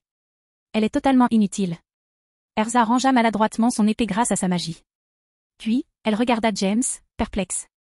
J'imagine qu'elle n'a jamais appris comment fonctionne la réincarnation démoniaque, dit James en matérialisant les pièces appropriées dans sa main droite. 2 pions et un cavalier, hein? Enfin, chevalier, c'est ça. Sur ces mots, les pièces de pion disparurent, laissant James en possession de la pièce de chevalier. Puis, avant qu'elle puisse réagir, James s'approcha et enfonça la pièce maléfique au centre de la poitrine d'Erza. Lorsqu'Erza sentit la sensation tactile sur sa poitrine, ses yeux s'écarquillèrent, prête à maudire James, le traitant de pervers pour cette sensation. Mais avant même d'avoir pu ouvrir la bouche, elle sentit les changements que son corps traversait. À ce moment-là, Akeno et Tsubaki se téléportèrent dans la pièce l'un après l'autre. Ils emmenèrent Issei, Asia, Irina et Janshiro avec eux pour ne pas être exclus de l'entraînement. Soupir. Je me demande si elle va encore se plaindre auprès de moi qu'on lui touche la poitrine, dit James, fatigué avant même d'avoir commencé son entraînement. Viens-tu d'ajouter Erza à ton 2e titre de noblesse, demanda Akeno après avoir entendu le commentaire de James et vu l'état actuel d'Erza. Zut, Sampé a beaucoup de chance avec toutes les jolies filles, dit Issei avec envie. Après avoir écouté Issei, Asia et Irina l'ont pincé de chaque côté de la taille. Aïe, aïe, aïe, hurla Issei de douleur. Ça fait mal. Ça fait mal. Je suis désolée. Après l'exclamation d'Issei, Asia et Irina le lâchèrent. Tandis qu'Asia lui faisait la moue, Irina le regardait d'un air interrogateur. Ne suis-je pas assez forte pour lui, se demanda Asia. Puis elle serra les poings devant sa poitrine, la détermination brûlant dans ses yeux. Je vais faire plus d'efforts. J'espère que Lord Michael pourra ouvrir cet espace qui me permettra d'être bientôt auprès d'Issei, pensa Irina tandis que ses ailes et son palo apparaissaient et se mettaient à scintiller. Ignorant l'habituelle démonstration d'Irina, tous attendirent la transformation d'Erza. Pendant ce temps, ils remarquèrent que son aura, qui se situait au niveau initial de la classification finale, augmentait. Quelques instants plus tard, elle se stabilisa au niveau intermédiaire. Puis, elle ouvrit les yeux et des ailes jaillirent de son bas du dos.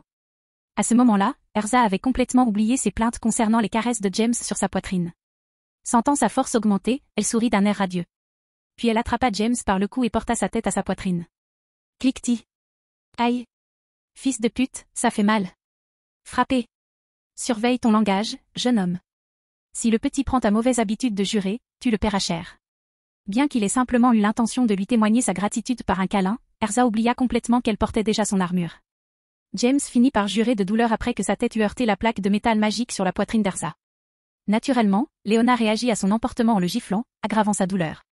Erza, de son côté, lâcha rapidement James, une expression étrange se dessinant sur son visage lorsqu'elle entendit son cri de douleur.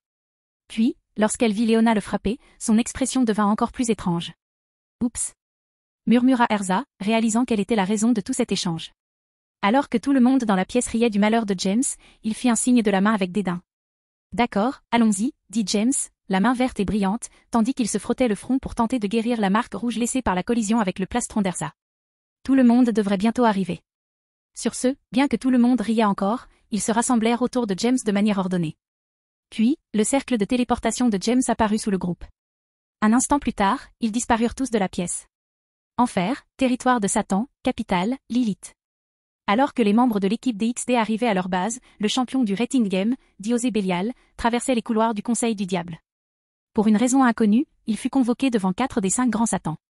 Étant l'un des rares joueurs les mieux classés de Rating Game à ne pas utiliser de King Piece, Diosé n'a subi aucune répercussion négative suite à ce scandale lorsqu'il a éclaté. Il ignorait donc pourquoi les satans le dénonceraient. Sont-ils au courant que je travaillais avec Rizvim pour me venger des conseillers corrompus responsables de la mort de Cléria, pensa Diosé, l'air inchangé tandis qu'il marchait. Non, c'est impossible. Si c'était le cas, ils ne me convoqueraient pas au conseil. Ils envahiraient plutôt le domaine de Bélial.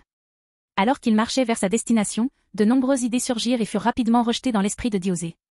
Cependant, quoi qu'il en pense, aucune ne constituait une raison suffisante pour être invoquée par les satans. Quoi qu'il en soit, je le saurai en arrivant. Pensa Diosé en approchant de la salle où les satans se réunissaient habituellement.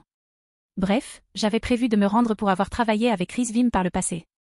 Alors tant que je suis là, je peux le faire aussi. Sur ce, Diosé cessa de s'inquiéter de la question à laquelle il n'avait pas de réponse.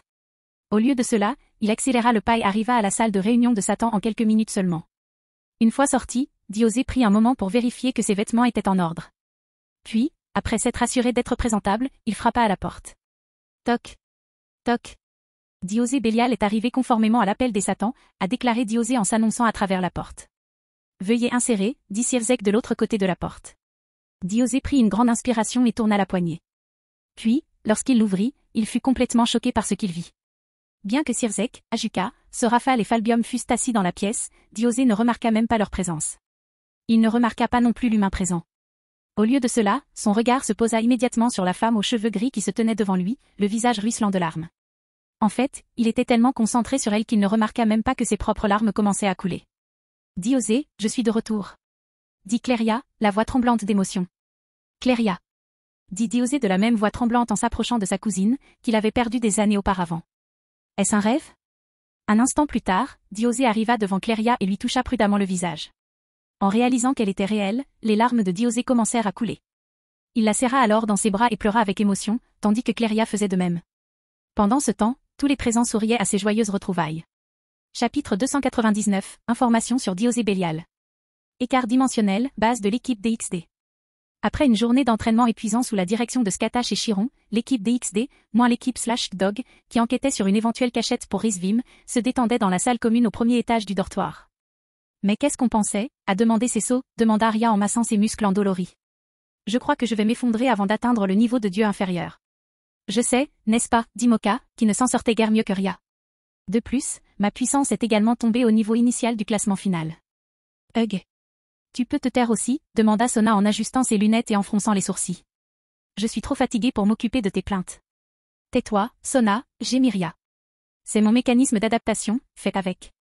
Sur ce, Ria et Sona entamèrent leur habituelle dispute. De l'avis général, ils ne cherchaient qu'à se défouler, et la discussion les aida à se détendre. Pendant ce temps, les membres de l'équipe Vali et les anges observaient les démons avec confusion. Puis Dulio remarqua Irina. Pensant qu'elle savait ce qui se passait, il s'approcha d'elle et l'interrogea. Dis donc, Irina, tu sais de quoi il parle, demanda Dulio avec curiosité. Et pourquoi semble-t-il un peu plus faible que d'habitude? Je n'en suis pas sûre, répondit Irina. Honnêtement, tout ce que je sais, c'est que Maître Scatache les a scellés. Mais je n'ai aucune idée de ce à quoi sert ce sceau. Pendant ce temps, Vali interrogeait Chiron sur le même sujet. Mais mieux informé que la plupart, Chiron avait une bonne idée de ce qui se passait. Chiron, sais-tu de quoi parlent ces femmes, demanda Vali, agacé par toutes ces pleurs. Si je comprends bien, ils utilisent des sceaux qui suppriment leurs capacités magiques et physiques, dit Chiron en examinant les statues des noblesses de James, Ria et Sona. La plupart d'entre eux utilisent des sceaux qui les obligent à déployer 100% de leur énergie démoniaque et de leur puissance physique pour se déplacer. C'est en fait assez ingénieux pour l'entraînement. Avec ce sceau. Dès que Chiron commença à parler du sceau, Vali se mit immédiatement à le sceller. Il comprenait le rôle du sceau dont parlaient les filles, et cela lui suffisait. Quant à demander à Scatache de lui apposer un tel sceau, il n'y avait aucune chance. Je veux absolument devenir plus fort et donner une leçon à James, pensa Vali en étouffant Chiron. Et ça ne me dérange pas de m'entraîner comme un fou pour y parvenir. Mais quand j'aurai l'occasion de me reposer, j'aimerais vraiment pouvoir le faire. Et quelque chose me dit qu'ils n'ont pas leur mot à dire sur le moment où ces sceaux seront levés. Comme Vali, le reste de son équipe hocha la tête à l'idée d'utiliser des sceaux de cette façon. Et après avoir entendu l'explication de Chiron, les anges eurent des pensées similaires. Malheureusement pour les filles démones, aucune d'elles ne réalisa que Scatache guidait leurs pensées pour demander un sceau. C'était presque comme une mouche se jetant volontairement dans une toile d'araignée. Impossible pour l'araignée de lâcher la mouche avant d'avoir obtenu tout ce qu'elle voulait de sa proie. Je prie Satan pour que cela devienne plus facile avec le temps, dit Ria en tirant sur ses cheveux roux. Tu as appelé, demanda James en apparaissant derrière le canapé où Ria était assis. Ne t'inquiète pas, avec l'habitude, ce ne sera plus aussi pénible. Mais tu n'avais pas besoin de me prier pour ça. Je te l'aurais dit si tu me l'avais demandé normalement. Tandis que James parlait, ses mains se posèrent sur les épaules de Ria et il commença à les masser doucement. Naturellement, Ria fondit sous son toucher, et même si la pression sur son corps ne diminuait pas, elle sentit sa fatigue disparaître. Gémit Ria de plaisir. C'est incroyable. Voyant la réaction de Ria, tous ses amis regardèrent James comme s'il avait une deuxième tête. Depuis quand peux-tu faire des massages comme ça, demanda Sona, exprimant ainsi les pensées des autres filles. Eh bien, la dernière fois que Maître et moi avons passé du temps seuls, elle m'a appris de nouvelles techniques, dit James avec un sourire et un clin d'œil. Oh, et elle m'a donné des livres sur le massage et les techniques de relaxation. En apprenant que Scatache avait enseigné de nouvelles techniques à James, les membres les plus minces du harem de James commencèrent à rougir. Pendant ce temps, les autres filles le regardaient avec impatience. Cependant, lorsqu'elles apprirent que les techniques de massage qu'il utilisait ne faisaient pas partie de ces nouvelles techniques, elles le regardèrent toutes d'un air absent. Narcissisme mis à part, pourquoi as-tu fait comme si elle t'avait appris ces techniques, demanda Flora avec curiosité. Sans raison, je voulais juste dire quelque chose sur la beauté de notre dernière nuit seule, répondit James avec un sourire effronté. Au lieu de répondre à cette déclaration, les autres filles levèrent les yeux au ciel et ignorèrent James. Toutes sauf Ria, bien sûr. Elle était trop occupée à fondre sous le massage de James pour se soucier de ce qu'il disait aux autres. Quelques minutes plus tard, la lumière d'un cercle magique de téléportation apparut près de l'entrée du dortoir, attirant l'attention de tous. En regardant, ils virent qu'il s'agissait du cercle magique de Sirzek. Voyant cela, ils se demandèrent ce qu'il voulait pour apparaître à cette heure de la journée. Un instant plus tard, Sirzek, Ajuka, Sorafal et Falbium apparurent avant que le cercle magique ne disparaisse. James, là, fais le plus fort, gémit Ria. En entendant ce gémissement de plaisir à son arrivée, les sourcils de Sirzek se mirent à frémir violemment. Puis il tourna la tête dans la direction d'où venait la voix de sa sœur. Mais qu'est-ce que vous foutez tous les deux, cria Sirzek en tournant la tête. Ayez au moins un peu de décence. Mais lorsqu'elle vit ce qui se passait, ses mots restèrent coincés dans sa gorge. Puis, la confusion se lisant sur son visage, sa bouche s'ouvrit et ses yeux s'écarquillèrent. De quoi parles-tu, beau-frère, demanda James, son sourire malicieux réapparaissant sur son visage. Qu'est-ce que tu croyais qu'on faisait? Tu ne devrais pas toujours avoir la tête dans le vide. En entendant James et en voyant son sourire, le sourcil de Sirzek se mit à frémir de nouveau. Encore plus violemment cette fois. Oh mon Dieu, Sirzek, je sais que tu préférerais ne pas entendre James t'appeler comme ça, dit Venlana avec un sourire malicieux. Ne t'inquiète pas, je fais en sorte qu'il t'appelle beau-fils. Il faut juste être patient. Tout. Tandis que James faisait froncer les sourcils de Sirzek d'irritation, la réplique de Venlana le faisait cracher du sang. Même le sourire malicieux de James disparut, laissant place à un froncement de sourcils. En fait, les paroles de Venlana furent si choquantes que Ria sortit de sa torpeur. Sur ce, le silence se fit dans la salle. Personne ne savait comment réagir dans cette situation. Cependant, une personne dans la salle était incapable de déchiffrer l'ambiance. Waouh, s'exclama ce Rafale, ayant entendu dire que Venlana poursuivait James, mais ne l'ayant jamais vu de ses propres yeux. Alors, c'est vrai. Tu vas vraiment faire du TTA, hein? Aux paroles de ce Rafale, le silence devint assourdissant. Aux moqueries de Venlana, qui laissèrent tout le monde sans voix, s'ajouta l'exclamation de ce Rafale, ajoutant une couche de confusion supplémentaire. TTA, demanda James, la curiosité prenant le dessus. Ouais, botte-moi les fesses, expliqua ce Rafale en hochant la tête avec satisfaction. Plutôt pas mal, non? Bruit sourd. Tout. Sirzek tomba à genoux et cracha une nouvelle gorgée de sang. La simple pensée que sa mère insultait James faillit le tuer.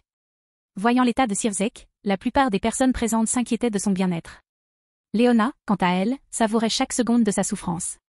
Si James lui avait pardonné ses fautes, Léona, elle, ne l'avait pas fait. Et elle lui en garderait probablement rancune longtemps. Malheureusement, elle ne pouvait plus rien faire après que James soit devenu Satan. Si elle faisait quoi que ce soit à Sirzek, cela ruinerait l'image de James. Et elle ne ferait jamais une chose pareille. Ajuka s'éclaircit la gorge, essayant d'apaiser l'atmosphère. Je sais qu'il est tard, mais nous avons quelque chose que l'équipe DXD aurait dû entendre. Soudain, tous les regards se tournèrent vers Ajuka, la plupart d'entre eux avec des traces de gratitude pour avoir dissipé la situation embarrassante. Aujourd'hui, nous avons convoqué Diosé Bélial à la salle de réunion de Satan, poursuivit Ajuka en attirant l'attention de tous. Au début, nous l'avons simplement convoqué pour qu'il puisse rencontrer son cousin récemment ressuscité. En entendant cela, tout le monde acquiesça, pensant que c'était une bonne chose pour le champion actuel du Rating Game. Cependant, leurs expressions changèrent instantanément en entendant les mots suivants d'Ajuka. Au début, tout s'est bien passé. Cependant, après des retrouvailles émouvantes, Diosé avait quelque chose à nous dire, dit Ajuka d'une voix grave. Apparemment, après avoir découvert la cause de la mort de Cléria, il a commencé à collaborer avec Rizvim pour la venger. En entendant cela, l'embarras persistant disparut en un instant et fut remplacé par un embarras beaucoup plus solennel. Quelles informations as-tu obtenues de lui? Demanda James d'un ton sérieux. Diverses cachettes et caches d'équipement, répondit Ajuka. Et les noms de ceux qui travaillent avec le fils de Lucifer? Demanda Dulio. Je n'en connaissais que deux, dit Ajuka. Le premier est quelqu'un que James a déjà combattu et vaincu, Acnologia. Et le second pourrait poser un sérieux problème. Qui? Demanda James en plissant les yeux. Une réincarnation du roi des héros, Gilgamesh, dit Ajuka d'un ton solennel. Tu en es absolument sûr? Demanda James en fronçant les sourcils.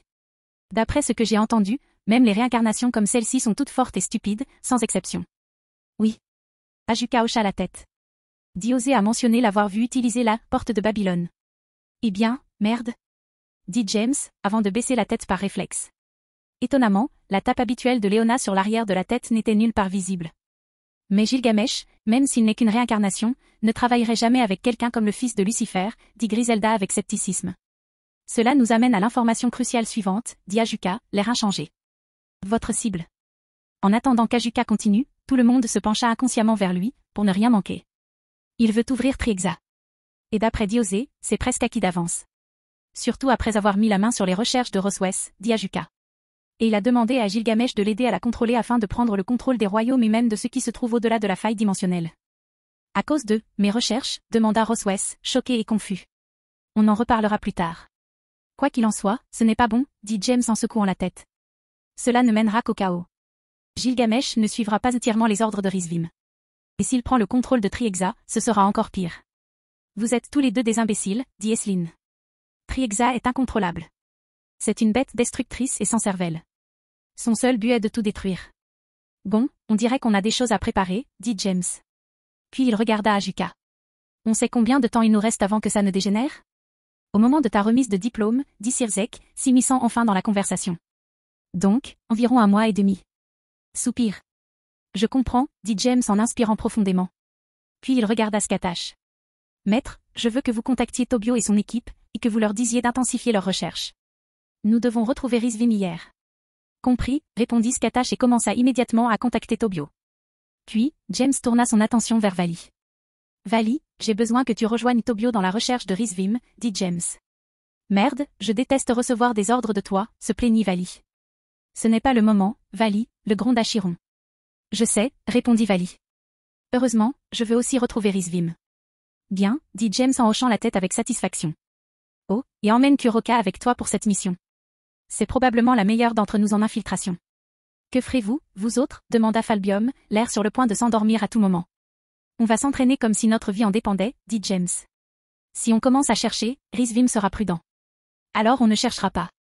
Mais quand ils le trouveront, on sera plus fort que jamais. Alors, bottons-lui le derrière et celui de ses collaborateurs. Chapitre 300, le prélude. Monde humain, Japon, Kuo. Après que Diosé se soit rendu et que les Satans aient transmis les informations qu'ils avaient reçues de lui à l'équipe DXD, l'équipe Valley et l'équipe Dog ont commencé à enquêter sur toutes les pistes qu'ils avaient actuellement sur Rizvim. Il fallait absolument éviter que Rizvim veuille ouvrir le sceau de Triexa. D'une part, personne ne serait assez fort pour affronter Triexa au moment où Rizvim était censé le lancer. D'autre part, si les deux êtres capables de le manier le faisaient, le royaume tout entier serait en danger. De plus, ils ne feraient probablement rien pour l'arrêter. Bien que tous deux profitent de leur vie actuelle, les trois êtres de classe Apocalypse ont une raison d'être dans l'univers. Tandis qu'Ophi aspire à exister simplement en tant que concept d'infini, Esline incarne le concept des rêves. Autrement dit, si tout devait s'arrêter, elle resterait simplement en sommeil jusqu'à l'apparition des prochains êtres capables de rêver. Mis à part l'événement d'extinction, cela faisait une semaine que les Satans s'étaient rassemblés et que James avait lancé son opération. Entre-temps, deux événements majeurs se faisaient jour. Le premier, aujourd'hui, était le jour de l'annonce des résultats de l'examen d'entrée. Jimas et les 6 autres élèves de 3e année de l'académie avaient obtenu d'excellents résultats, comme prévu. Une place dans l'université de leur choix leur serait offerte à toutes les 7. Et le lendemain est le jour que la plupart des enfants japonais attendent avec impatience, une journée remplie de chocolat et de pensées romantiques, aussi appelée la Saint-Valentin. Soupir. La Saint-Valentin est bien plus difficile pour nous que pour tout le monde, dit Ria, tandis qu'elle et les autres amis de James étaient assis ensemble dans le salon du domaine d'Alavru. Que veux-tu dire demanda Roswell avec curiosité. Oui, je comprends pourquoi tu dis ça, répondit Scatash en hochant la tête. Oui, c'est très étrange, dit Akeno en faisant la moue. Mais c'est plutôt mignon, non demanda Sona avec un petit sourire. Qu'est-ce qui est mignon demanda Roswell, confus. C'est vrai, Roswell a commencé à vivre ici après la Saint-Valentin l'année dernière, dit Shuna en riant. Oh oui, j'avais oublié, dit Flora en souriant. Mais je dois dire que j'ai cru que tu plaisantais quand je l'ai découvert. Sur ce, tout le monde commença à discuter d'une des caractéristiques uniques de James. Tout le monde sauf Roswell, bien sûr. Finalement, entendant les autres parler en termes aussi vagues, elle rétorqua. Quelqu'un peut-il me dire de quoi vous parlez cria Roswell. Ce cri fit taire les autres filles. Puis, toutes détournèrent timidement le regard. Elles se sentaient un peu coupables de poursuivre leur conversation, même après que Roswell les y avait interrogées à 2 reprises. Eh bien, le truc c'est que... dit Sona en ajustant ses lunettes. La brève pause ajoutée par Sona pour un effet dramatique rendait Roswell folle. Sa curiosité était déjà piquée, et cela n'arrangeait rien. James n'aime pas le chocolat, poursuivit finalement Sona après un moment. Hors de question. En entendant cela, Roswell le regarda, incrédule. Elle ne savait pas quoi dire. Elle resta assise sur son siège, clignant des yeux, confuse. Je n'aime pas ça, est un euphémisme, dit Ayam en secouant la tête. D'après James Sama, il ne supporte même pas l'odeur du chocolat? Tandis que la plupart des filles secouaient la tête et que Scatash souriait, Roswell se mit à frissonner violemment. Puis, juste au moment où la conversation allait reprendre, elle tira sur ses cheveux argentés, le désespoir se lisant sur son visage. Tu te moques de moi, s'écria Roswell d'un ton désespéré. Naturellement, cela prit les autres au dépourvu. Puis, tous regardèrent Roswell d'un air interrogateur. Pendant 15 jours, j'ai passé tout mon temps libre à apprendre à faire du chocolat maison, s'exclama Roswell, frustré. Que faire maintenant? Je n'ai plus le temps d'apprendre quoi que ce soit d'autre. Regardant Roswell avec pitié, les autres filles ne purent s'empêcher de la plaindre. Comme elles le savaient toutes, elles n'eurent pas l'idée de le dire à Roswell. Surtout qu'elles pensaient que tout le monde au manoir était au courant. Finalement, après avoir échangé des regards pendant un moment, Sona s'est approchée de Roswell et a placé sa main droite sur l'épaule gauche de Roswell. Calme-toi, Roswell, dit Sona d'une voix douce. Je vais lui préparer des fraises enrobées de caramel demain. Viens donc, on le fera ensemble. En entendant cela, Roswell leva lentement la tête et regarda Sona dans les yeux. Puis, soudain, elle la prit dans ses bras et la remercia chaleureusement. Merci, merci, merci, dit Roswell, enfouissant son visage dans la poitrine modeste de Sona. Je jure de te servir de tout mon cœur jusqu'à la fin de mes jours. Pourquoi Sona semble-t-elle l'avoir sauvée d'un sort pire que la mort, demanda Flora en murmurant sa question à l'oreille d'Akeno. Je ne sais pas, mais cette fille était toujours... Comme James l'a dit? Extra, répondit Akeno en chuchotant. Pendant ce temps, dans la chambre de Ravel, Koneko, Mio, Maria et Kokoa étaient assis en cercle sur le lit de Ravel, discutant du même sujet. Alors, tu vas donner du chocolat à James? Demanda Ravel avec curiosité. Alors que Mio, Maria et Kokoa hochaient la tête en réponse, Koneko secoua la tête. Vraiment? Demanda Ravel, surpris par la réponse de Koneko. Mais tu l'aimes vraiment bien. Pourquoi ne lui as-tu pas offert de chocolat pour la Saint-Valentin? Après avoir remarqué que Koneko secouait la tête, les autres filles la regardèrent également avec curiosité, tout comme Ravel. Parce que James Nii déteste le chocolat, dit Koneko sur son ton habituel. Est-ce possible? Demanda Maria avec curiosité. Je croyais que tout le monde aimait le chocolat. C'est tout. Koneko hocha la tête. Un instant plus tard, son expression se transforma en un sourire. Tu devrais voir l'expression de dégoût sur son visage quand il le mange par accident. Pourquoi souris-tu à ça? Demanda Cocoa en haussant un sourcil. Parce que c'est drôle, dit Koneko. Je me souviens encore du jour où quelqu'un lui a donné de l'écorce de menthe poivrée et qu'elle en a pris une grosse bouchée. Je ne savais pas que l'écorce de menthe poivrée était un morceau de chocolat enrobé de bonbons à la menthe poivrée et... Rien qu'en se remémorant le visage crispé de James avant qu'il ne s'enfuit pour cracher les bonbons à la poubelle, Koneko ne put s'empêcher de rire. Pendant ce temps, les autres filles la regardaient, attendant qu'elle finisse son histoire. Pour terminer l'histoire, Koneko a essayé de déformer son visage pour adopter l'expression que James avait lorsqu'il avait goûté le chocolat dans l'écorce de menthe poivrée, faisant rire toutes les autres filles aux éclats. Finalement, tout le monde se calma. Ce faisant, Mio prit la parole, à l'endroit au but. S'il déteste le chocolat, que lui offrez-vous pour la Saint-Valentin? Demanda Mio, inquiète d'avoir acheté un chocolat cher pour enfin lui avouer ses sentiments. Bien. Maria hocha la tête. Même si je ne compte lui offrir que du chocolat de l'amitié, je ne veux pas lui donner quelque chose qu'il détestera. Cocoa hocha simplement la tête, tandis que Ravel attendait que Koneko réponde à la question. Il aime les bonbons, répondit Koneko. En entendant cela, Mio est sorti pour acheter à James un cadeau à base de bonbons. Koneko, Ravel et Cocoa observèrent le dos de Mio avant qu'elle ne disparaisse, surprise, derrière la porte de la chambre de Ravel. Maria, quant à elle, hocha la tête en signe de compréhension. Eh bien, il a acheté un morceau de chocolat très cher, dit Mio avec un sourire entendu. Je pense qu'il devrait trouver quelque chose pour le remplacer. Je vois, répondirent les trois autres filles d'un ton compatissant. Je pense que je devrais aussi aller chercher des bonbons pour James Nii, haussa les épaules Maria. J'irai avec toi, dit Cocoa. Après avoir hoché la tête, Maria sortit du lit de Ravel, Cocoa à ses côtés. Puis, tous deux quittèrent calmement la pièce. Mon cadeau est prêt, dit Koneko en s'étirant comme un chat. Alors j'attendrai demain. Que vas-tu faire, fille oiseau? HMPH, grogna Ravel. Ça ne te regarde pas. Mais si tu veux savoir, je vais préparer une recette de biscuits au caramel que j'ai découverte il y a quelques mois. Alors, si tu veux bien m'excuser. Presque au même moment, Léona était assise au bar avec Greffia, Irène, Evangeline, Kalua et Erza, tandis que Venlana faisait office de serveuse. Elles venaient de terminer leur explication de la Saint-Valentin au Japon. Irène, Evangeline, Kalua et Erza ont trouvé cette différence culturelle intéressante. Dans les pays occidentaux, il était de coutume pour un homme de gâter sa femme à la Saint-Valentin. Mais au Japon, c'était l'inverse. Alors, le 14 mars, le jour blanc, le garçon offre à la fille quelque chose de 3 fois plus cher en échange, demanda Kalua. Je pense qu'il vaut mieux opter pour le chocolat le plus cher possible. Ce serait une mauvaise idée pour 2 raisons, dit Léona en souriant. Mon bébé est un peu bizarre à ce point-là. Que veux-tu dire? Demanda Evangeline avec curiosité. Aussitôt, Venelana se mit à rire, tandis que Greffia se courbait légèrement. Pendant ce temps, Léona gardait son sourire et répondait calmement à la question d'Evangeline. James déteste le chocolat, répondit Léona. Il le déteste vraiment. Même son odeur le fait fuir. Et il le sent à travers la plupart des emballages. Alors, tu gaspillerais ton argent pour quelque chose qu'il déteste si tu faisais ça. Les 4 femmes qui le connaissaient depuis moins d'1 an furent naturellement surprises par cette information. La plupart des gens avaient au moins un faible goût pour le chocolat. Mais entendre quelqu'un le détester à ce point était une nouveauté pour elles toutes. Mais c'était bon pour moi, dit Léona joyeusement. Je n'ai jamais eu à craindre qu'il me vole mon chocolat. Mais elle devait s'inquiéter que tu lui voles ses fraises et ses choux à la crème, dit Venlana avec un sourire. Plus jamais, dit Léona, le visage légèrement rouge. En voyant Léona rougir, tout le monde devint curieux de savoir ce qui s'était passé. Je pense que c'est une histoire que j'aimerais entendre, a déclaré Irène avec un sourire. Tout comme moi, dit Erza en s'adressant à sa mère. Eh bien, après avoir donné à Léona son 5e avertissement concernant le vol de ses bonbons, avertissement que Léona a ignoré, James s'est filmé en train de voler tout le chocolat que Léona avait à la maison, dit Venlana en essayant de ne pas rire. Même les choses chères qu'elle cachait pour les grandes occasions. Puis il a pris tout ce chocolat pendant que j'étais encore en train d'enregistrer, et... À cet instant, Venlana ne put plus retenir son rire. Malheureusement pour les auditeurs, elle ne put se contrôler avant un bon moment. Heureusement, ne voulant pas les laisser en plan, Greffia reprit là où Venlana s'était arrêtée. Après avoir quitté la maison avec le chocolat, James a attrapé un grand nombre de rats et de souris, raconta Greffia, poursuivant le récit de Venlana.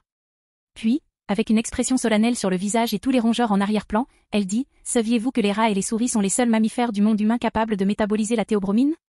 Cela les rend uniques, car ils peuvent consommer du chocolat presque aussi efficacement que les humains. » Burke, des rats, dit Kalua, qui n'est pas fan des rats. Pas question. marmonna Evangeline, ayant compris où cette histoire allait. Il ne, murmura également Irène. Pendant ce temps, Erza ne fit aucun commentaire. Elle voulait juste savoir si l'histoire se terminerait comme elle l'espérait. Il a jeté le chocolat, par poignées, sur le groupe de rats et de souris, a dit Greffia, concluant son récit. Après cela, il a envoyé la vidéo à Léona. Tout en riant, Venelana gardait les yeux rivés sur l'expression de Léona. Alors que Greffia approchait de la conclusion de l'histoire et voyait les lèvres et les sourcils de Léona trembler de façon incontrôlable, elle se mit à rire encore plus fort en frappant du poing le comptoir. Une fois le rire de Venelana apaisé, ils expliquèrent qu'à cette occasion, les bonbons remplaçaient généralement le chocolat. Le lendemain, pendant que James et les autres étaient à l'école, tout le monde commença à en demander. Pendant ce temps, la dernière résidente du manoir qui avait l'intention d'offrir des bonbons à James pour la Saint-Valentin, Chion, se trouvait plusieurs étages en dessous de la salle d'entraînement dans la cuisine spéciale qui avait été faite spécialement pour elle lors de la dernière série d'amélioration de la maison. James, je sais que tu n'aimes pas le chocolat, dit Chion avec un sourire éclatant. Mais cette année, je vais faire un chocolat que même toi, je sais, tu adoreras. Et après l'avoir mangé, je te dirai que je t'aime. Fin de la vidéo, abonnez-vous à la chaîne pour nous encourager, merci beaucoup.